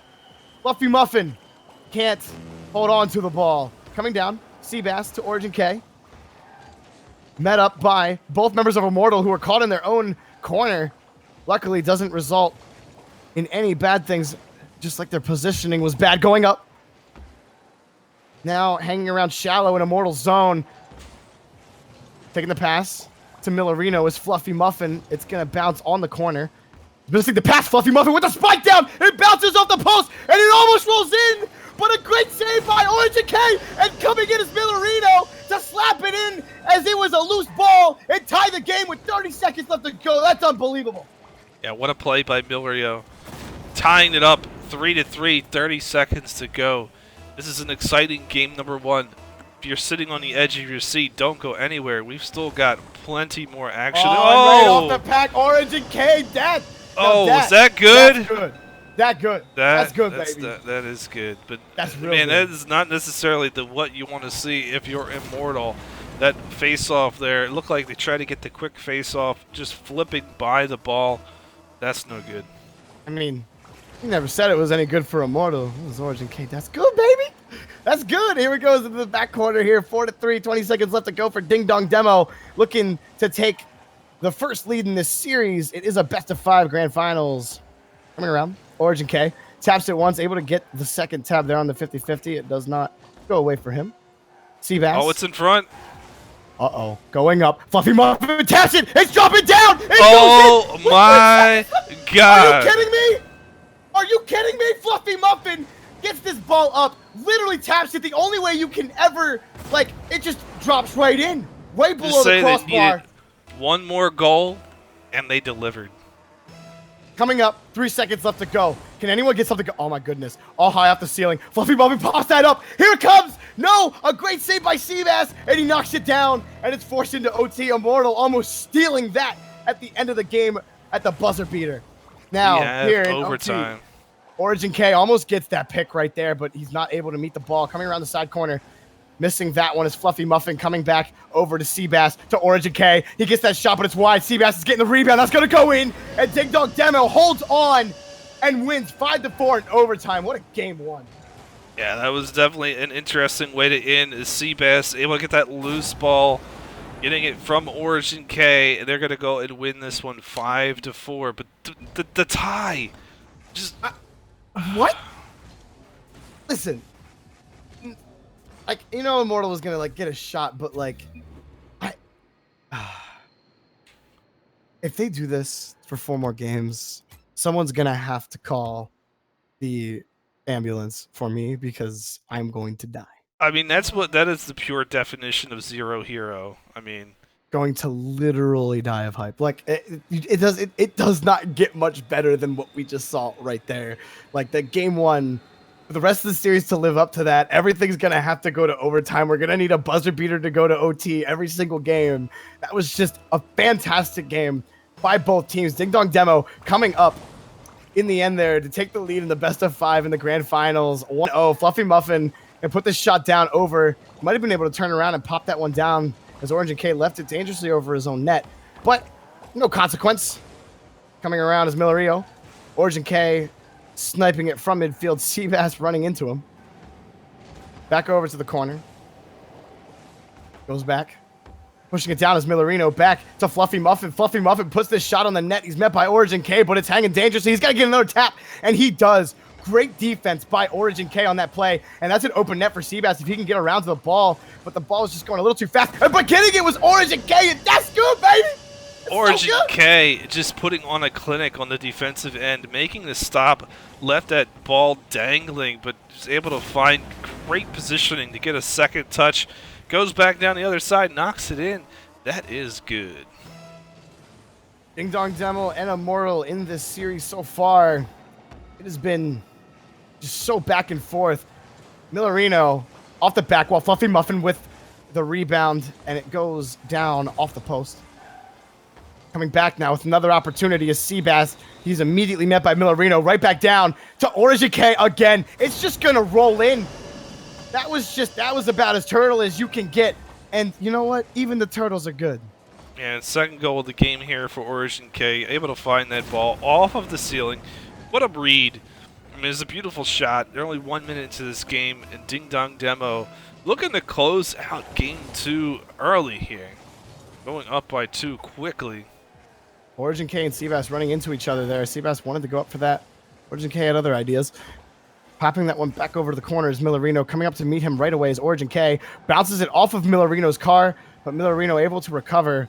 Unfortunately for him, Seabass was right there waiting. Here comes Origin K again. Oh my goodness, he spikes it down past Millerino. Origin K, please! Coming around is Seabass off the post, and can't get it in. Good defense by Immortal there, but Origin K had the daisy jukes. He just couldn't finish it off. Putting it onto the net with Seabass. Back to midfield it goes though. Ding Dong Demo. They are putting on some kind of show right now, specifically Origin K in game 2. And just like that, in midfield, he gets the nice shot, but is easily cleared away. Fluffy Muffin back to Millerino, back to midfield. Meeting it, Seabass. High, coming up. Millerino misses that ball, but Fluffy Muffin's right there. Origin K tries to pick it. He can't get it. Seabass right there in midfield to play it back in. 3 minutes left to go, still 2-0. I always say that, a 2-goal lead is the most dangerous lead to have. And of course, a Fluffy Muffin catches both Ding Dong Demo teammates with their wheels off and gets it in the top and cuts the lead down to 1. Yeah, that's it. It's 1 goal back, and I'm going back to that previous series where it looked like Origin K, he stepped in front of Seabass, perhaps cutting off a 3rd goal. We'll see if that's going to make any difference in this one. It's a 2-1 lead now for Ding Dong Demo, but see if that 1 goal will make any difference in the long run. Well, both Seabass and Origin K off there, saving that. Seabass hitting the second tap. There's no one in net. If he can get up there, that is Millerino. But coming back was Origin K, flying back. He gets knocked up into space. Millerino passes to Fluffy Muffin. Fluffy Muffin ducks it right down onto the ground. It goes up high, and just like that, you can't ever count Immortal out. They're back in it, 2-2. A nice pass there from Millerino. Getting that pass over to Fluffy Muffins. And this is at 2-2. 2 minutes and 27 seconds to go. This is looking like a nail biter, just like game 1. We just hit the halfway mark. Here's Fluffy Muffin off the face-off follow-up. He gets the pick off of Seabass's car, and it's going to go to the opposite zone, or the opposite side of Ding Dong Demo's zone. Oh my goodness, that is a nice spike down by Fluffy Muffin, but he can't make contact coming on the way down. That would have been a crazy shot by Fluffy Muffin. Coming down now, Origin K trying to get this out. He flicks it over 1. He's coming around. He can't get it past Fluffy Muffin, but he's going to play this off the ceiling. He actually misses. Fluffy Muffin back to midfield. Fluffy Muffin getting it past Seabass. He's going to roll it up the wall. He's going to tap it again. Coming up is Millerino, but it's pushed back over Seabass to Origin K. Back to Seabass. Seabass tries to flick it, but he instead backflips. Feels bad, man. Coming around. Origin K gets that slam off the backboard. Racing back to his net is Seabass to save that. Push it off into the corner. Coming around. Seabass back to midfield. Spikes it on the ground. Origin K trying to get the tap down. Fluffy Muffin. There's an open net for Millerino. That's going to roll in easy. And Immortal, after being down 0-2, comes back with 3 unanswered. I mean, this is out of nowhere. We got 2 goals from Ding Dong Demo, with Immortal coming back with 3 unanswered of their own. Looking to tie this one up. Could we have a second overtime game here? The way things are going, we might have it. Seabass going to hit this on the back wall, try to receive it to himself. He does! That's going to go in! What a shot by Seabass! Passing it to himself to tie the game right off the face-off. Wow. Yeah, Seabass getting a great pass off of the wall. Touch off of the, had a weird touch off of his wheels, but still ends up getting it into the net. All tied up 3-3. Well, now you really just don't know which way this is going to go. It's so back and forth. Origin K hits this into the corner. Coming right back around, though, is Fluffy Muffin to take it away. Seabass looking to control the midfield boosts, as he has done here in the last about minute. I've watched him do that. Seabass to Origin K, but he's met by Millerino. Coming over is Fluffy Muffin to Millerino. Millerino, he just gets the light tap on it. It goes not onto the net. Less than a minute left to go now. Still 3-3. Coming around now. Back to midfield is Fluffy Muffin. He gets it off of Origin K's car. It's floating back, going slowly deep into Ding Dong Demo's zone. Cleared by Seabass. Seabass now gets the shot up, or the tap up. Coming around, Fluffy Muffin plays it back into the corner. Now Fluffy Muffin can't get it past Origin K, and almost getting that pass off of Origin K's bounce was Seabass, but just wide of the net. 30 seconds left to go now. Millerino popping it once. Millerino popping it twice. Over to Fluffy Muffin, who has a completely open net. No one accounting for Fluffy Muffin in midfield. And with 22 seconds left to go, Immortal takes the lead again. Yeah, Immortal, Fluffy Muffin with the hat trick here. Gonna give it 1-goal lead, and again, we're down to the last 20-some seconds. This time, it is Ding Dong Demo looking for the crazy comeback. See if they're able to pull some magic out of their hat, so to speak. Ding Dong Demo, Seabass, he's just going to roll that one over. It's going to be wide, though. 10 seconds left to go. Immortal looking to force at least a game 4 in this series. Coming around now, Origin K. Going to keep this one away. He's going to pop it up. 3 seconds left to go, but Fluffy Muffin going to put that right under the net. Millerino going to pop it away. Still in play. Bouncing it. The bouncing Betty. It goes up. Seabass taps it once. It's going to hit the back wall high. No, Fluffy Muffin's going to keep that one up. Not sure if he wanted to do that. Playing it off as Origin K. It's going to go down. Origin K still keeping it up. Origin K popping it up to the side. It's going to drop now. And Immortal takes game number 2 to tie the series 1-1. Oh, what a! Well, that was like wondering if we were going to see another tying goal here at the end. I would have. Then you would have had to call it the ER. You would have lost your Jorbles, so to speak. I would have lost my Jorbles. All of them. It was heading that way. I mean, these guys are just dying to make these some close games. So right now, it's dead even, 8 goals aside in the series between both of these teams. In the end, Immortal able to come away with victory in game number 2. It is a best of 5. So see, right now we basically have a best of 3 to decide who is going to walk away with the grand prize for week number 3, BattleCar Series 2v2. Ding Dong Demo and Immortal battling it out. See which way it goes. I saw some love for Immortal in the chat. Probably some love for Ding Dong Demo out there. The silent watchers. Coming around. Origin K off on the ceiling on the 50-50. Seabass trying to keep this one in play. Fluffy Muffin. Oh, Seabass picks that one off in Origin K. That's good. Oh, that's so good. Look at this. So look at this pass from Seabass. Like I said, he creates some separation on the wall. It looked like, you know, in defense, Immortal was there to try to make the stop, but he was able to get some separation away from the wall. Gets the second touch over to Immortal K, and yeah, that is good. That is just, oh. Right now, Seabass putting that one over, trying to get back to it, but he's met with Fluffy Muffin, Origin K bouncing it off the top of his car. Coming around, Millerino back to midfield, chasing this ball down. Seabass coming back around. Fluffy Muffin back to midfield. Coming to pick that off as Origin K with the shot. Easily cleared away by Millerino. Seabass to Origin K. Back to himself. Origin K hits that on the sidewall. It meets by Fluffy Muffin. He bounces it off his car again, and it goes opposite cross. Millerino trying to outrun. Seabass meets him there. Seabass pops it over both. That's an open net. That's an easy goal if I've ever seen one. And Ding Dong Demo again. But hey, this looks a lot like game 2 so far.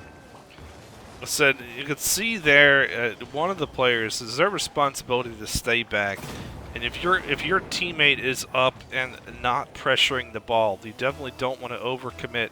And that's what we saw in the case for Immortal here in game number 3. An overcommittal.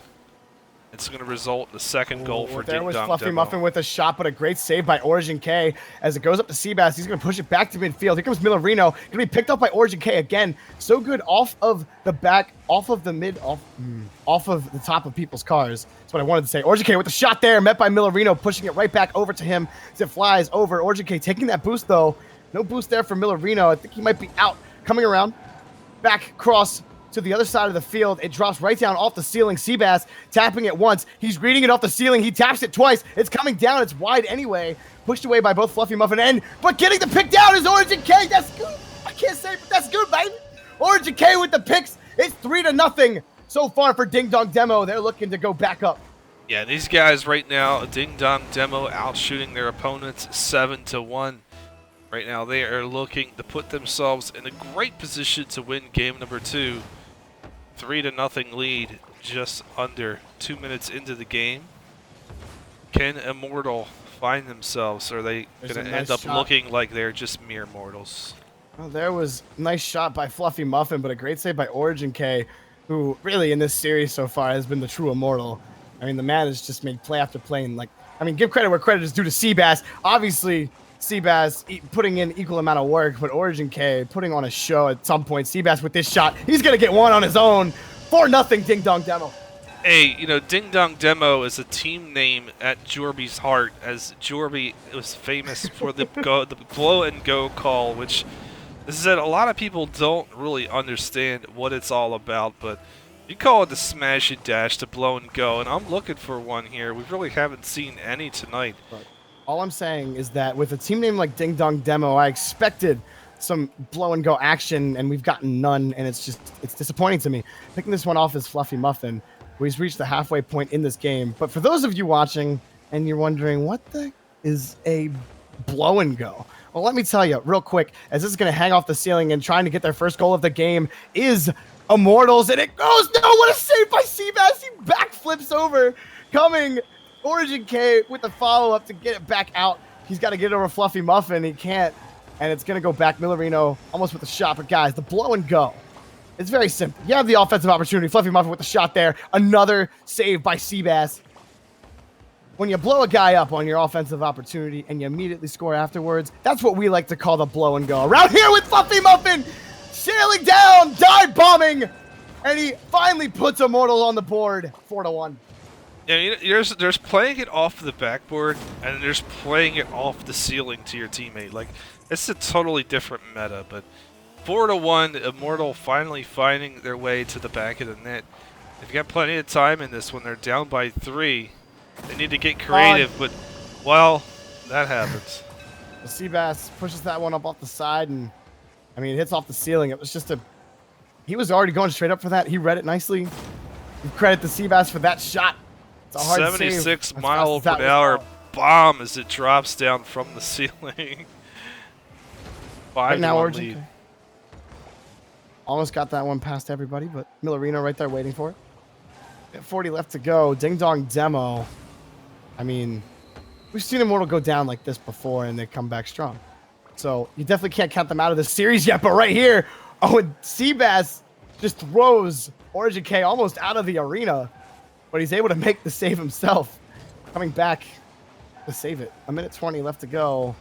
The shot on net is wide. Back around to Seabass. Tries to get it past Millerino, and now they're finally putting some pressure on, but there's a shot right there by Fluffy Muffin.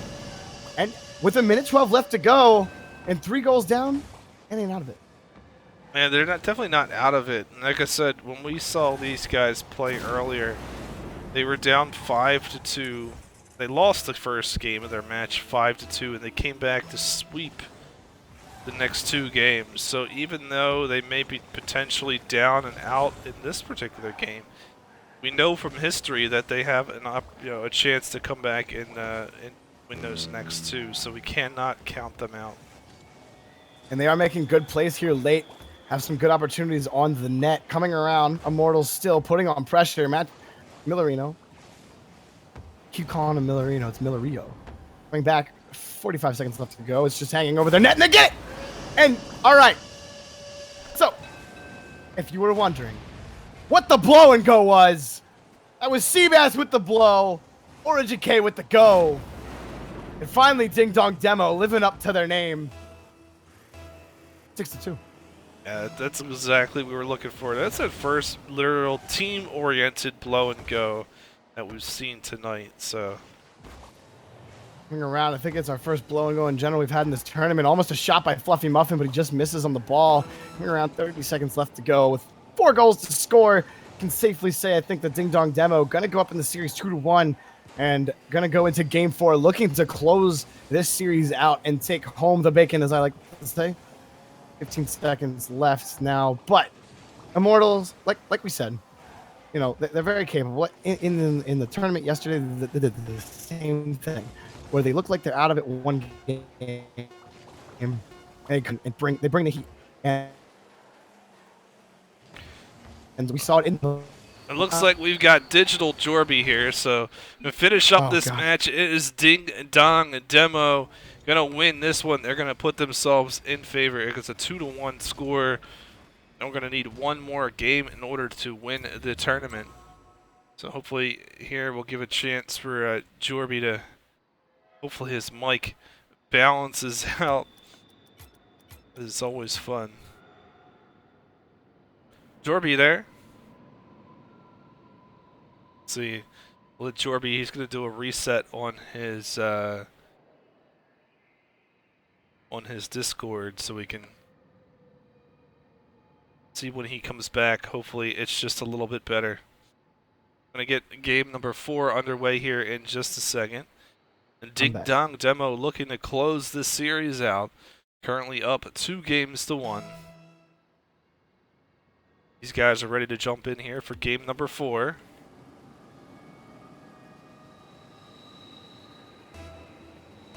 All right, and Jorby has made it back, and hopefully no more did right now. Maybe coming around. Internet issues abound. Pushing it over his Fluffy Muffin. Trying to get it over. He tries to do it himself, but it hits all his Origin K. And Minecrafting Dad gonna need you to fill it. Yeah, that's fine. I did. So there we go, Immortal Fluffy Muffins. He's going to get the first goal of the game, 1-0. We're 19 seconds into the match.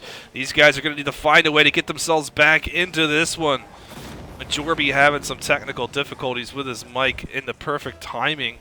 Game number 4 of the finals. Let's see off of the face-off here. 19 seconds in, Immortal looking to build upon that 1-0 lead.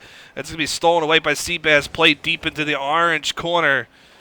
Let's see here, Fluffy Muffin's going to come down this one with Origin K, going to play it off the backboard. Gets it just past it. Seabass looking to dunk it in, but unable to do so now. It's Milerio going down the right side. Going to play this one off the back. There's Fluffy Muffins trying to get an attempt, but unable to do so. It's going to be Seabass going down Main Street. Can he get it in? He does. All tied up at 1. Ding, ding, dong, Demo, Seabass, a goal. 1-1 score. 4:12 on the clock. 2-1 lead here for Ding Dong Demo. Looking to close out the series. Off the face-off. That ball heads into the blue zone. Origin K going to chase it down, picking up the boost along the way. And playing that one in. Milerio going to play this one in for Immortal. Trying to keep it in the zone, but that one is pushed back down the other way. It's Fluffy Muffin up above. Going to try to get this ball out of the zone. Milerio, his opportunity there, turned aside by Origin K, pushing it back into the orange end. The Seabass and Origin K playing this one in. Seabass going to chase this ball down. He's going to leave it there for the opponents. Immortal whiffing on that one. It's Seabass into the corner looking for a teammate. Beautiful play there by Fluffy Muffins, pushing it away from his own net. 1 minute and 30 seconds into the match. Origin K going to pick up this ball. Dribbling it through center, but his ball is knocked back into the blue zone by Milerio. High up above the net. Fluffy Muffin's going to put this one down with a touch. Unable to get a decent shot off. Is pushed out of the zone now. Ding Dong Demo. Seabass going to put his team up 2-1. 3 minutes, 8 seconds on the clock. Ding Dong Demo. And Seabass. It doesn't matter if it's Origin K. That is good. Ding Dong Demo now up by 1, closing out the series potentially here. 3 minutes on the clock. Time running out for Immortal. They're going to get the ball out of their own zone. Played aside by Seabass. Back to Fluffy Muffins. Played in front. Both defenders there for Ding Dong Demo. But stolen. Driven right down Main Street. Tying the game up. It's Milerio. I'm not sure that he was expecting this opportunity, but the loose ball, he takes advantage of that one. We are all tied up. Immortal is still alive, even though that sounds really funny to say. Immortal now playing this ball in off the back wall. Fluffy Muffins leaving that one for Milerio. Ball is going to trickle out of the zone. Origin K and Seabass getting it around 1. They've got 1 man to beat. Origin K, he's going to play it above the net, but that one's going to go just wide now. Fluffy Muffins looking to get this one out of the zone. Demo there. There's the blow by Origin K.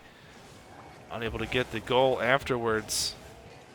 Let's see here. Origin K looking to drive this one in. Gets it around 1 and 2. He hits the post. Origin K looking to do it all by himself. It's Seabass. He's going to play this one in from the defensive zone. Fluffy Muffins there to knock that one aside. Going up on the wall. Intercepted by Origin K. Outplay. Played out of the zone by Immortal. Fluffy Muffins. He has a chance. He's going to get it in. Now they're going to go up by 1. Immortal looking to claw their way back in. They're only... In the series, they're down 2-1. But in this game, they're up now 3-2. 2 minutes on the clock. Jorby, are you there? I am here. I just don't know if I am robotic or not. It is going in and out. My connection, it is so bad. All right, let's see here. Trying to get my... Ding Dong Demo has got the ball in the offensive zone. Jorby is still on his trip to Never Neverland. Hopefully he'll be coming back soon. Origin K now going to play this one along the sidewall. 1 minute and 30 seconds left on the clock. Immortal trying to keep this one in. Is Milrio going to play it off the back wall, giving it right back to Seabass. It's stolen by Milrio. He's going to have a shot, and they're going to go up by 2. It's Milrio with a beautiful job here, playing it into Seabass. Goes and steals the ball away, and he's able to get the goal. What a play. Let's see right now, it's a 7-5 shot lead in favor of Immortal. They are also winning on the scoreboard. A score of 4-2. Minute and 20 seconds left to go. It's Fluffy Muffin going to get this one with the flick over center, but Origin K there intercepting that one. Seabass playing this one in. Turned aside by Fluffy Muffins. There's Seabass. He's going to have another chance. Him and Origin K, both players there together. They're leaving their defensive end wide open. And this is not where you want to be if you're a Ding Dong Demo. They're leaving the door wide open for Immortal. And you can expect that if that's the case, Immortal is going to make you pay. We talked about this before in the previous series in the semifinals. Immortal was able to come back in games 2 and 3 and able to win the series. And much the same as they did in that series, it looks like they are putting themselves back into this one with a comfortable 3-goal lead, 40 seconds on the clock. It's Origin K going to play this one away. Going to have a chance here to put it in front. He hits the post just wide of the net. He had a chance to get themselves back into it. Loose ball, Fluffy Muffins is going to pump it down to the other end and into the net. It's a 4-goal lead. You can see both players from Ding Dong Demo up in the offensive zone. That's where they have to be in order to get themselves back in it. They were down by 3. Now they're down by 4. Looks like this game is going to go in favor of Immortal. Immortal is going to play this one in. Fluffy Muffins, he gets a chance. Another goal here for Immortal. A 5-goal lead. And there's just guys are just running away with this one. Right now, they have 7 goals off of 10 shots. Looks like we may have lost Jorby.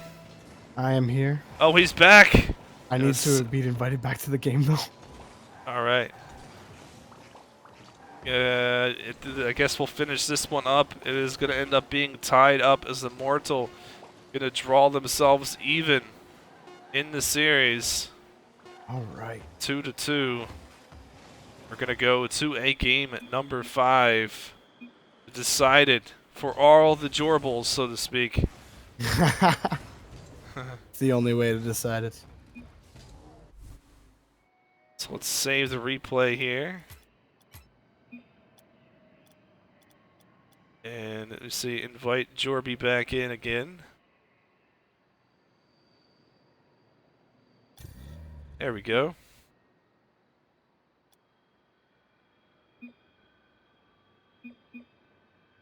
Yo. Game 5 hype. Game 5, down to the Jorby wire. here? He is. Hey. Okay. All I was right, like, finally back here. As yes, Jorby has made his way back from the dead, maybe the dead. Also, Neverland, as I heard earlier. I'm gonna make my prediction. Don't go to Neverland. Like, never go to Neverland. It's not a fun place. Not a I'm fun gonna place to be. make a prediction. Here we go. All right, what do you got?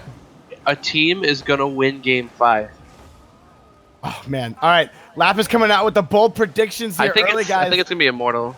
I think it's Okay, gonna be Immortal. well, there you go. Lapis puts in his prediction. I think Immortal's going to take it all after the back and forth series we've had so far. Immortal winning that game number 4, forcing the game 5. Here we go. Fluffy Muffin spiking that one back down into the corner, getting it over the car of Seabass. He's coming around now, back on the corner, pops it once, off the backboard, tries to tap it twice, but Seabass is right there on top of it. Coming back is Millerino trying to keep it in play, but he can't. And Fluffy Muffin's trying to get this one out, but it's played in by Seabass off the ceiling. That's going to be a shot by Seabass. Seabass is like, Origin K, I got you, fam. That's going in, baby. 1-0. Yeah, beautiful play here by Seabass. Get up there, high on the wall, making the defensive stop. Also, he just puts that ball in front of the net, finds a way to get himself in a great position. Just so much great plays there in a short series of seconds from Seabass. Millerino looking to tie it up right away, but Seabass going the whole way with him across the net. Coming back, Seabass trying to dump this one over to the side, take that boost and try to reset. He does top that one off of Fluffy Muffin's car, trying to beat everyone to that ball. It does get tapped up high. Origin K is already in position for that. He hits that over to the side, meeting in his Fluffy Muffin. He actually misses on that. Origin K going to take the shot. Millerino meeting him on the 50-50. Easily cleared away. Coming away now, Fluffy Muffin back to Seabass. Seabass tries to pop it over Millerino, but he can't. Millerino down, up, over. Origin K coming around now. Origin K is going to try to get back to midfield. Fluffy Muffin waiting for it. He spikes it down on top of his car. Coming back down. They're fighting for it. It is a fight in midfield, and Fluffy Muffin's going to run away for it. He's going to get the goal. No, it's hanging around the post, and he can't get there. Fluffy Muffin gets the goal. I was hanging in desperation as trying to get back to the net was Origin K, and he almost gets there, but the ball just beat him. I mean, what a play. Tying the game up. Just not much you can say about that one. It's just Origin K trying to get himself back to get that ball out of the net and just ran out of time. Oh, what great shot by Seabass right off. Just playing. I mean, he's just playing pop ding dong demo. Yeah, see what happens here. Is a good Seabass getting another goal. Is it going to be Seabass MVP in game number 5?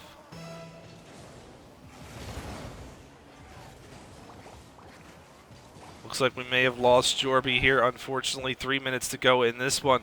Ball was played away by Fluffy Right now, Muffin. Seabass is really pulling out all the stops for Dunk. See here, you're going to play this one in front. Fluffy Muffin's driving away from the net, giving an opportunity here for Seabass. They're going to go up 3-1. Seabass now has a hat trick here in the game number 5. Let's see, they make it the best of their opportunities. It's typically been Origin K who's been the goal scorer. Out of nowhere, Seabass having an answer for Immortal. 3 minutes left in the game. Oh, that goal, shot on goal from Fluffy Muffins. Immortal pulls himself back from one. Off the face-off there, if Fluffy Muffins is able to come up and challenge that ball right away and put it into the net. Gotta cheat up a little bit, so especially, you know, give yourself a little bit of an advantage. It can go either way, but typically, if you're able to cheat up and you're uncontested, you usually can get a pretty decent shot on net, as you saw just there. Fluffy Muffins, he's going to try to get that one in underneath of Origin K, unable to do so. Origin K now going to play this one away from this net, played back in by Millerino. Right immediately out by Seabass. Looking for this one, Seabass creating the pressure. Origin K now going to put this one against the wall. There's the demo from Origin K, but can't follow that one up with a goal. 3-2 with 2 minutes and 22 seconds on the clock. Milrio going to play this one in off the crossbar, and there's Fluffy Muffins tying the game up at 3. If we were going to end a series game 5 with 2 minutes left to go, all tied up 3-3, this is exactly where I would want to be. You know, anybody can win. Series is tied, game is tied, 2 minutes left. Off the face-off. Seabass with a shot just wide of the net. Demoing Milrio, going to chase this ball down, looking for a teammate. Origin K was able to play that one, but losing the ball over to Immortal. Immortal shot just wide. Seabass now the other direction. Followed up by Origin K, but losing the ball out there to Milrio. Demo from Origin K. Here's a chance. Origin K just patiently waiting to put that one into the 45. Ball's going to fall out to the middle. It's Seabass now. Going to have a shot from the high wall. Looking to get a second touch, but that ball's turned aside nicely. 3-3, a minute and 30 seconds on the clock. Let's see what happens here. Fluffy Muffins just under the crossbar. They're going to go up by 1. And Immortal looking to pull away with this one. Fluffy Muffins getting the loose ball. A beautiful pass out from Milrio. 90 seconds, 97 seconds on the clock. Right. Jorby We'll is give this back. one more shot. And by that, I mean, we're going to go, but I see the red disconnect already. Here, Origin K taking the shot. Fluffy Muffin saves that. Getting the rebound. Seabass, he ties the game back up. 119 left to go in this one. I don't know if you're losing me or not, but I'm getting a red disconnect. It's going in and out, so let's finish it up. So Jorby here, he is here. You can hear him. He's going to be screaming in the background as we tie things up. I'm going to try to do my best Jorby impression. We'll see how good I can do. All right, let's do this. Immortal Milrio is going to be playing this one. It's going to be kept in by Seabass. Finally played out by Fluffy Muffins. I don't bring the hype like Jorby does. You got to admit that. See what happens here. It's going to be Milrio. That ball is stolen away by Original K. We're all tied up. 1 minute to go. 1 minute on the clock. The Seabass, he's going to steal the ball, put it into the net. 5-4. What happened? Ding Dong Demo. They found the loose ball. Fluffy Muffins playing it across his own net. A big mistake as Seabass, the MVP of the night, somehow able to find it. He's got 5 goals on the night, a 1-goal lead. Ding Dong Demo looking to close this one out. 54 seconds on the clock. Fluffy Muffins trying to keep this one in for Immortal. They need one last-ditch effort here to get themselves back into it. 45 seconds on the clock. Seabass looking to play it in, looking to build his lead. Milrio going to play this one out of zone, giving it right back to Origin K.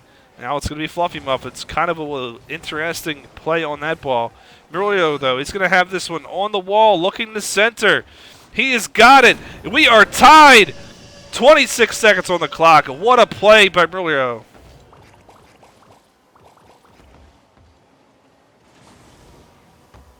I'm just at a loss for words here. We talked about this. 2-2 in the series. 5-5 on the scoreboard. What is going on? It has been consistent. It has been consistent. I haven't disconnected. I feel like I can take this last 20 seconds here. Villarino on the shot. It's going to bounce right into the net. 6-5. How many shots have happened in the last minute? 16 seconds left to go. And Ding Dong Demo now find their wheels, their bumpers back against the garage as they try to fight back in with 16 seconds left.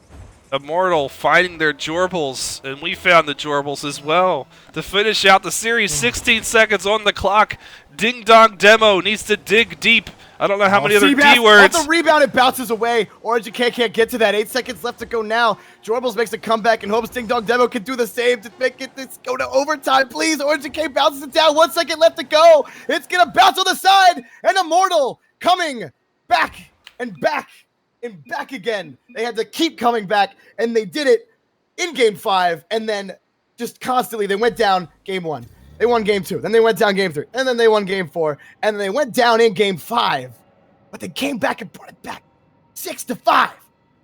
That is, when I said the last time we had them on, and they came back and they reverse swept, you know, the mark of a good team is, you know, how they respond when they lose and they have to crawl their way back. Immortal is that kind of team that has the ability to do that. That is why Fluffy Muffin and Milrio never really got, with even the mistakes they made positionally, they never gave up, and they were able to crawl back out of it. They were able to capitalize on the opportunities that they made themselves, and that was just a fantastic series, and honestly, just a great tournament overall. That was just that couldn't have really ended any better.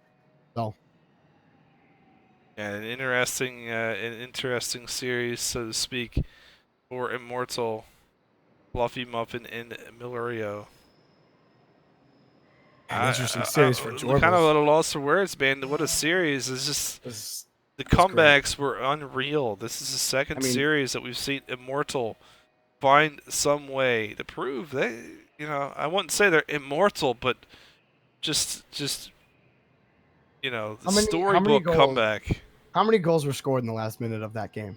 I think there were like 5 or 6 goals. Like, it was just back and forth, and neither team, like, both of them just giving everything offensively that they had.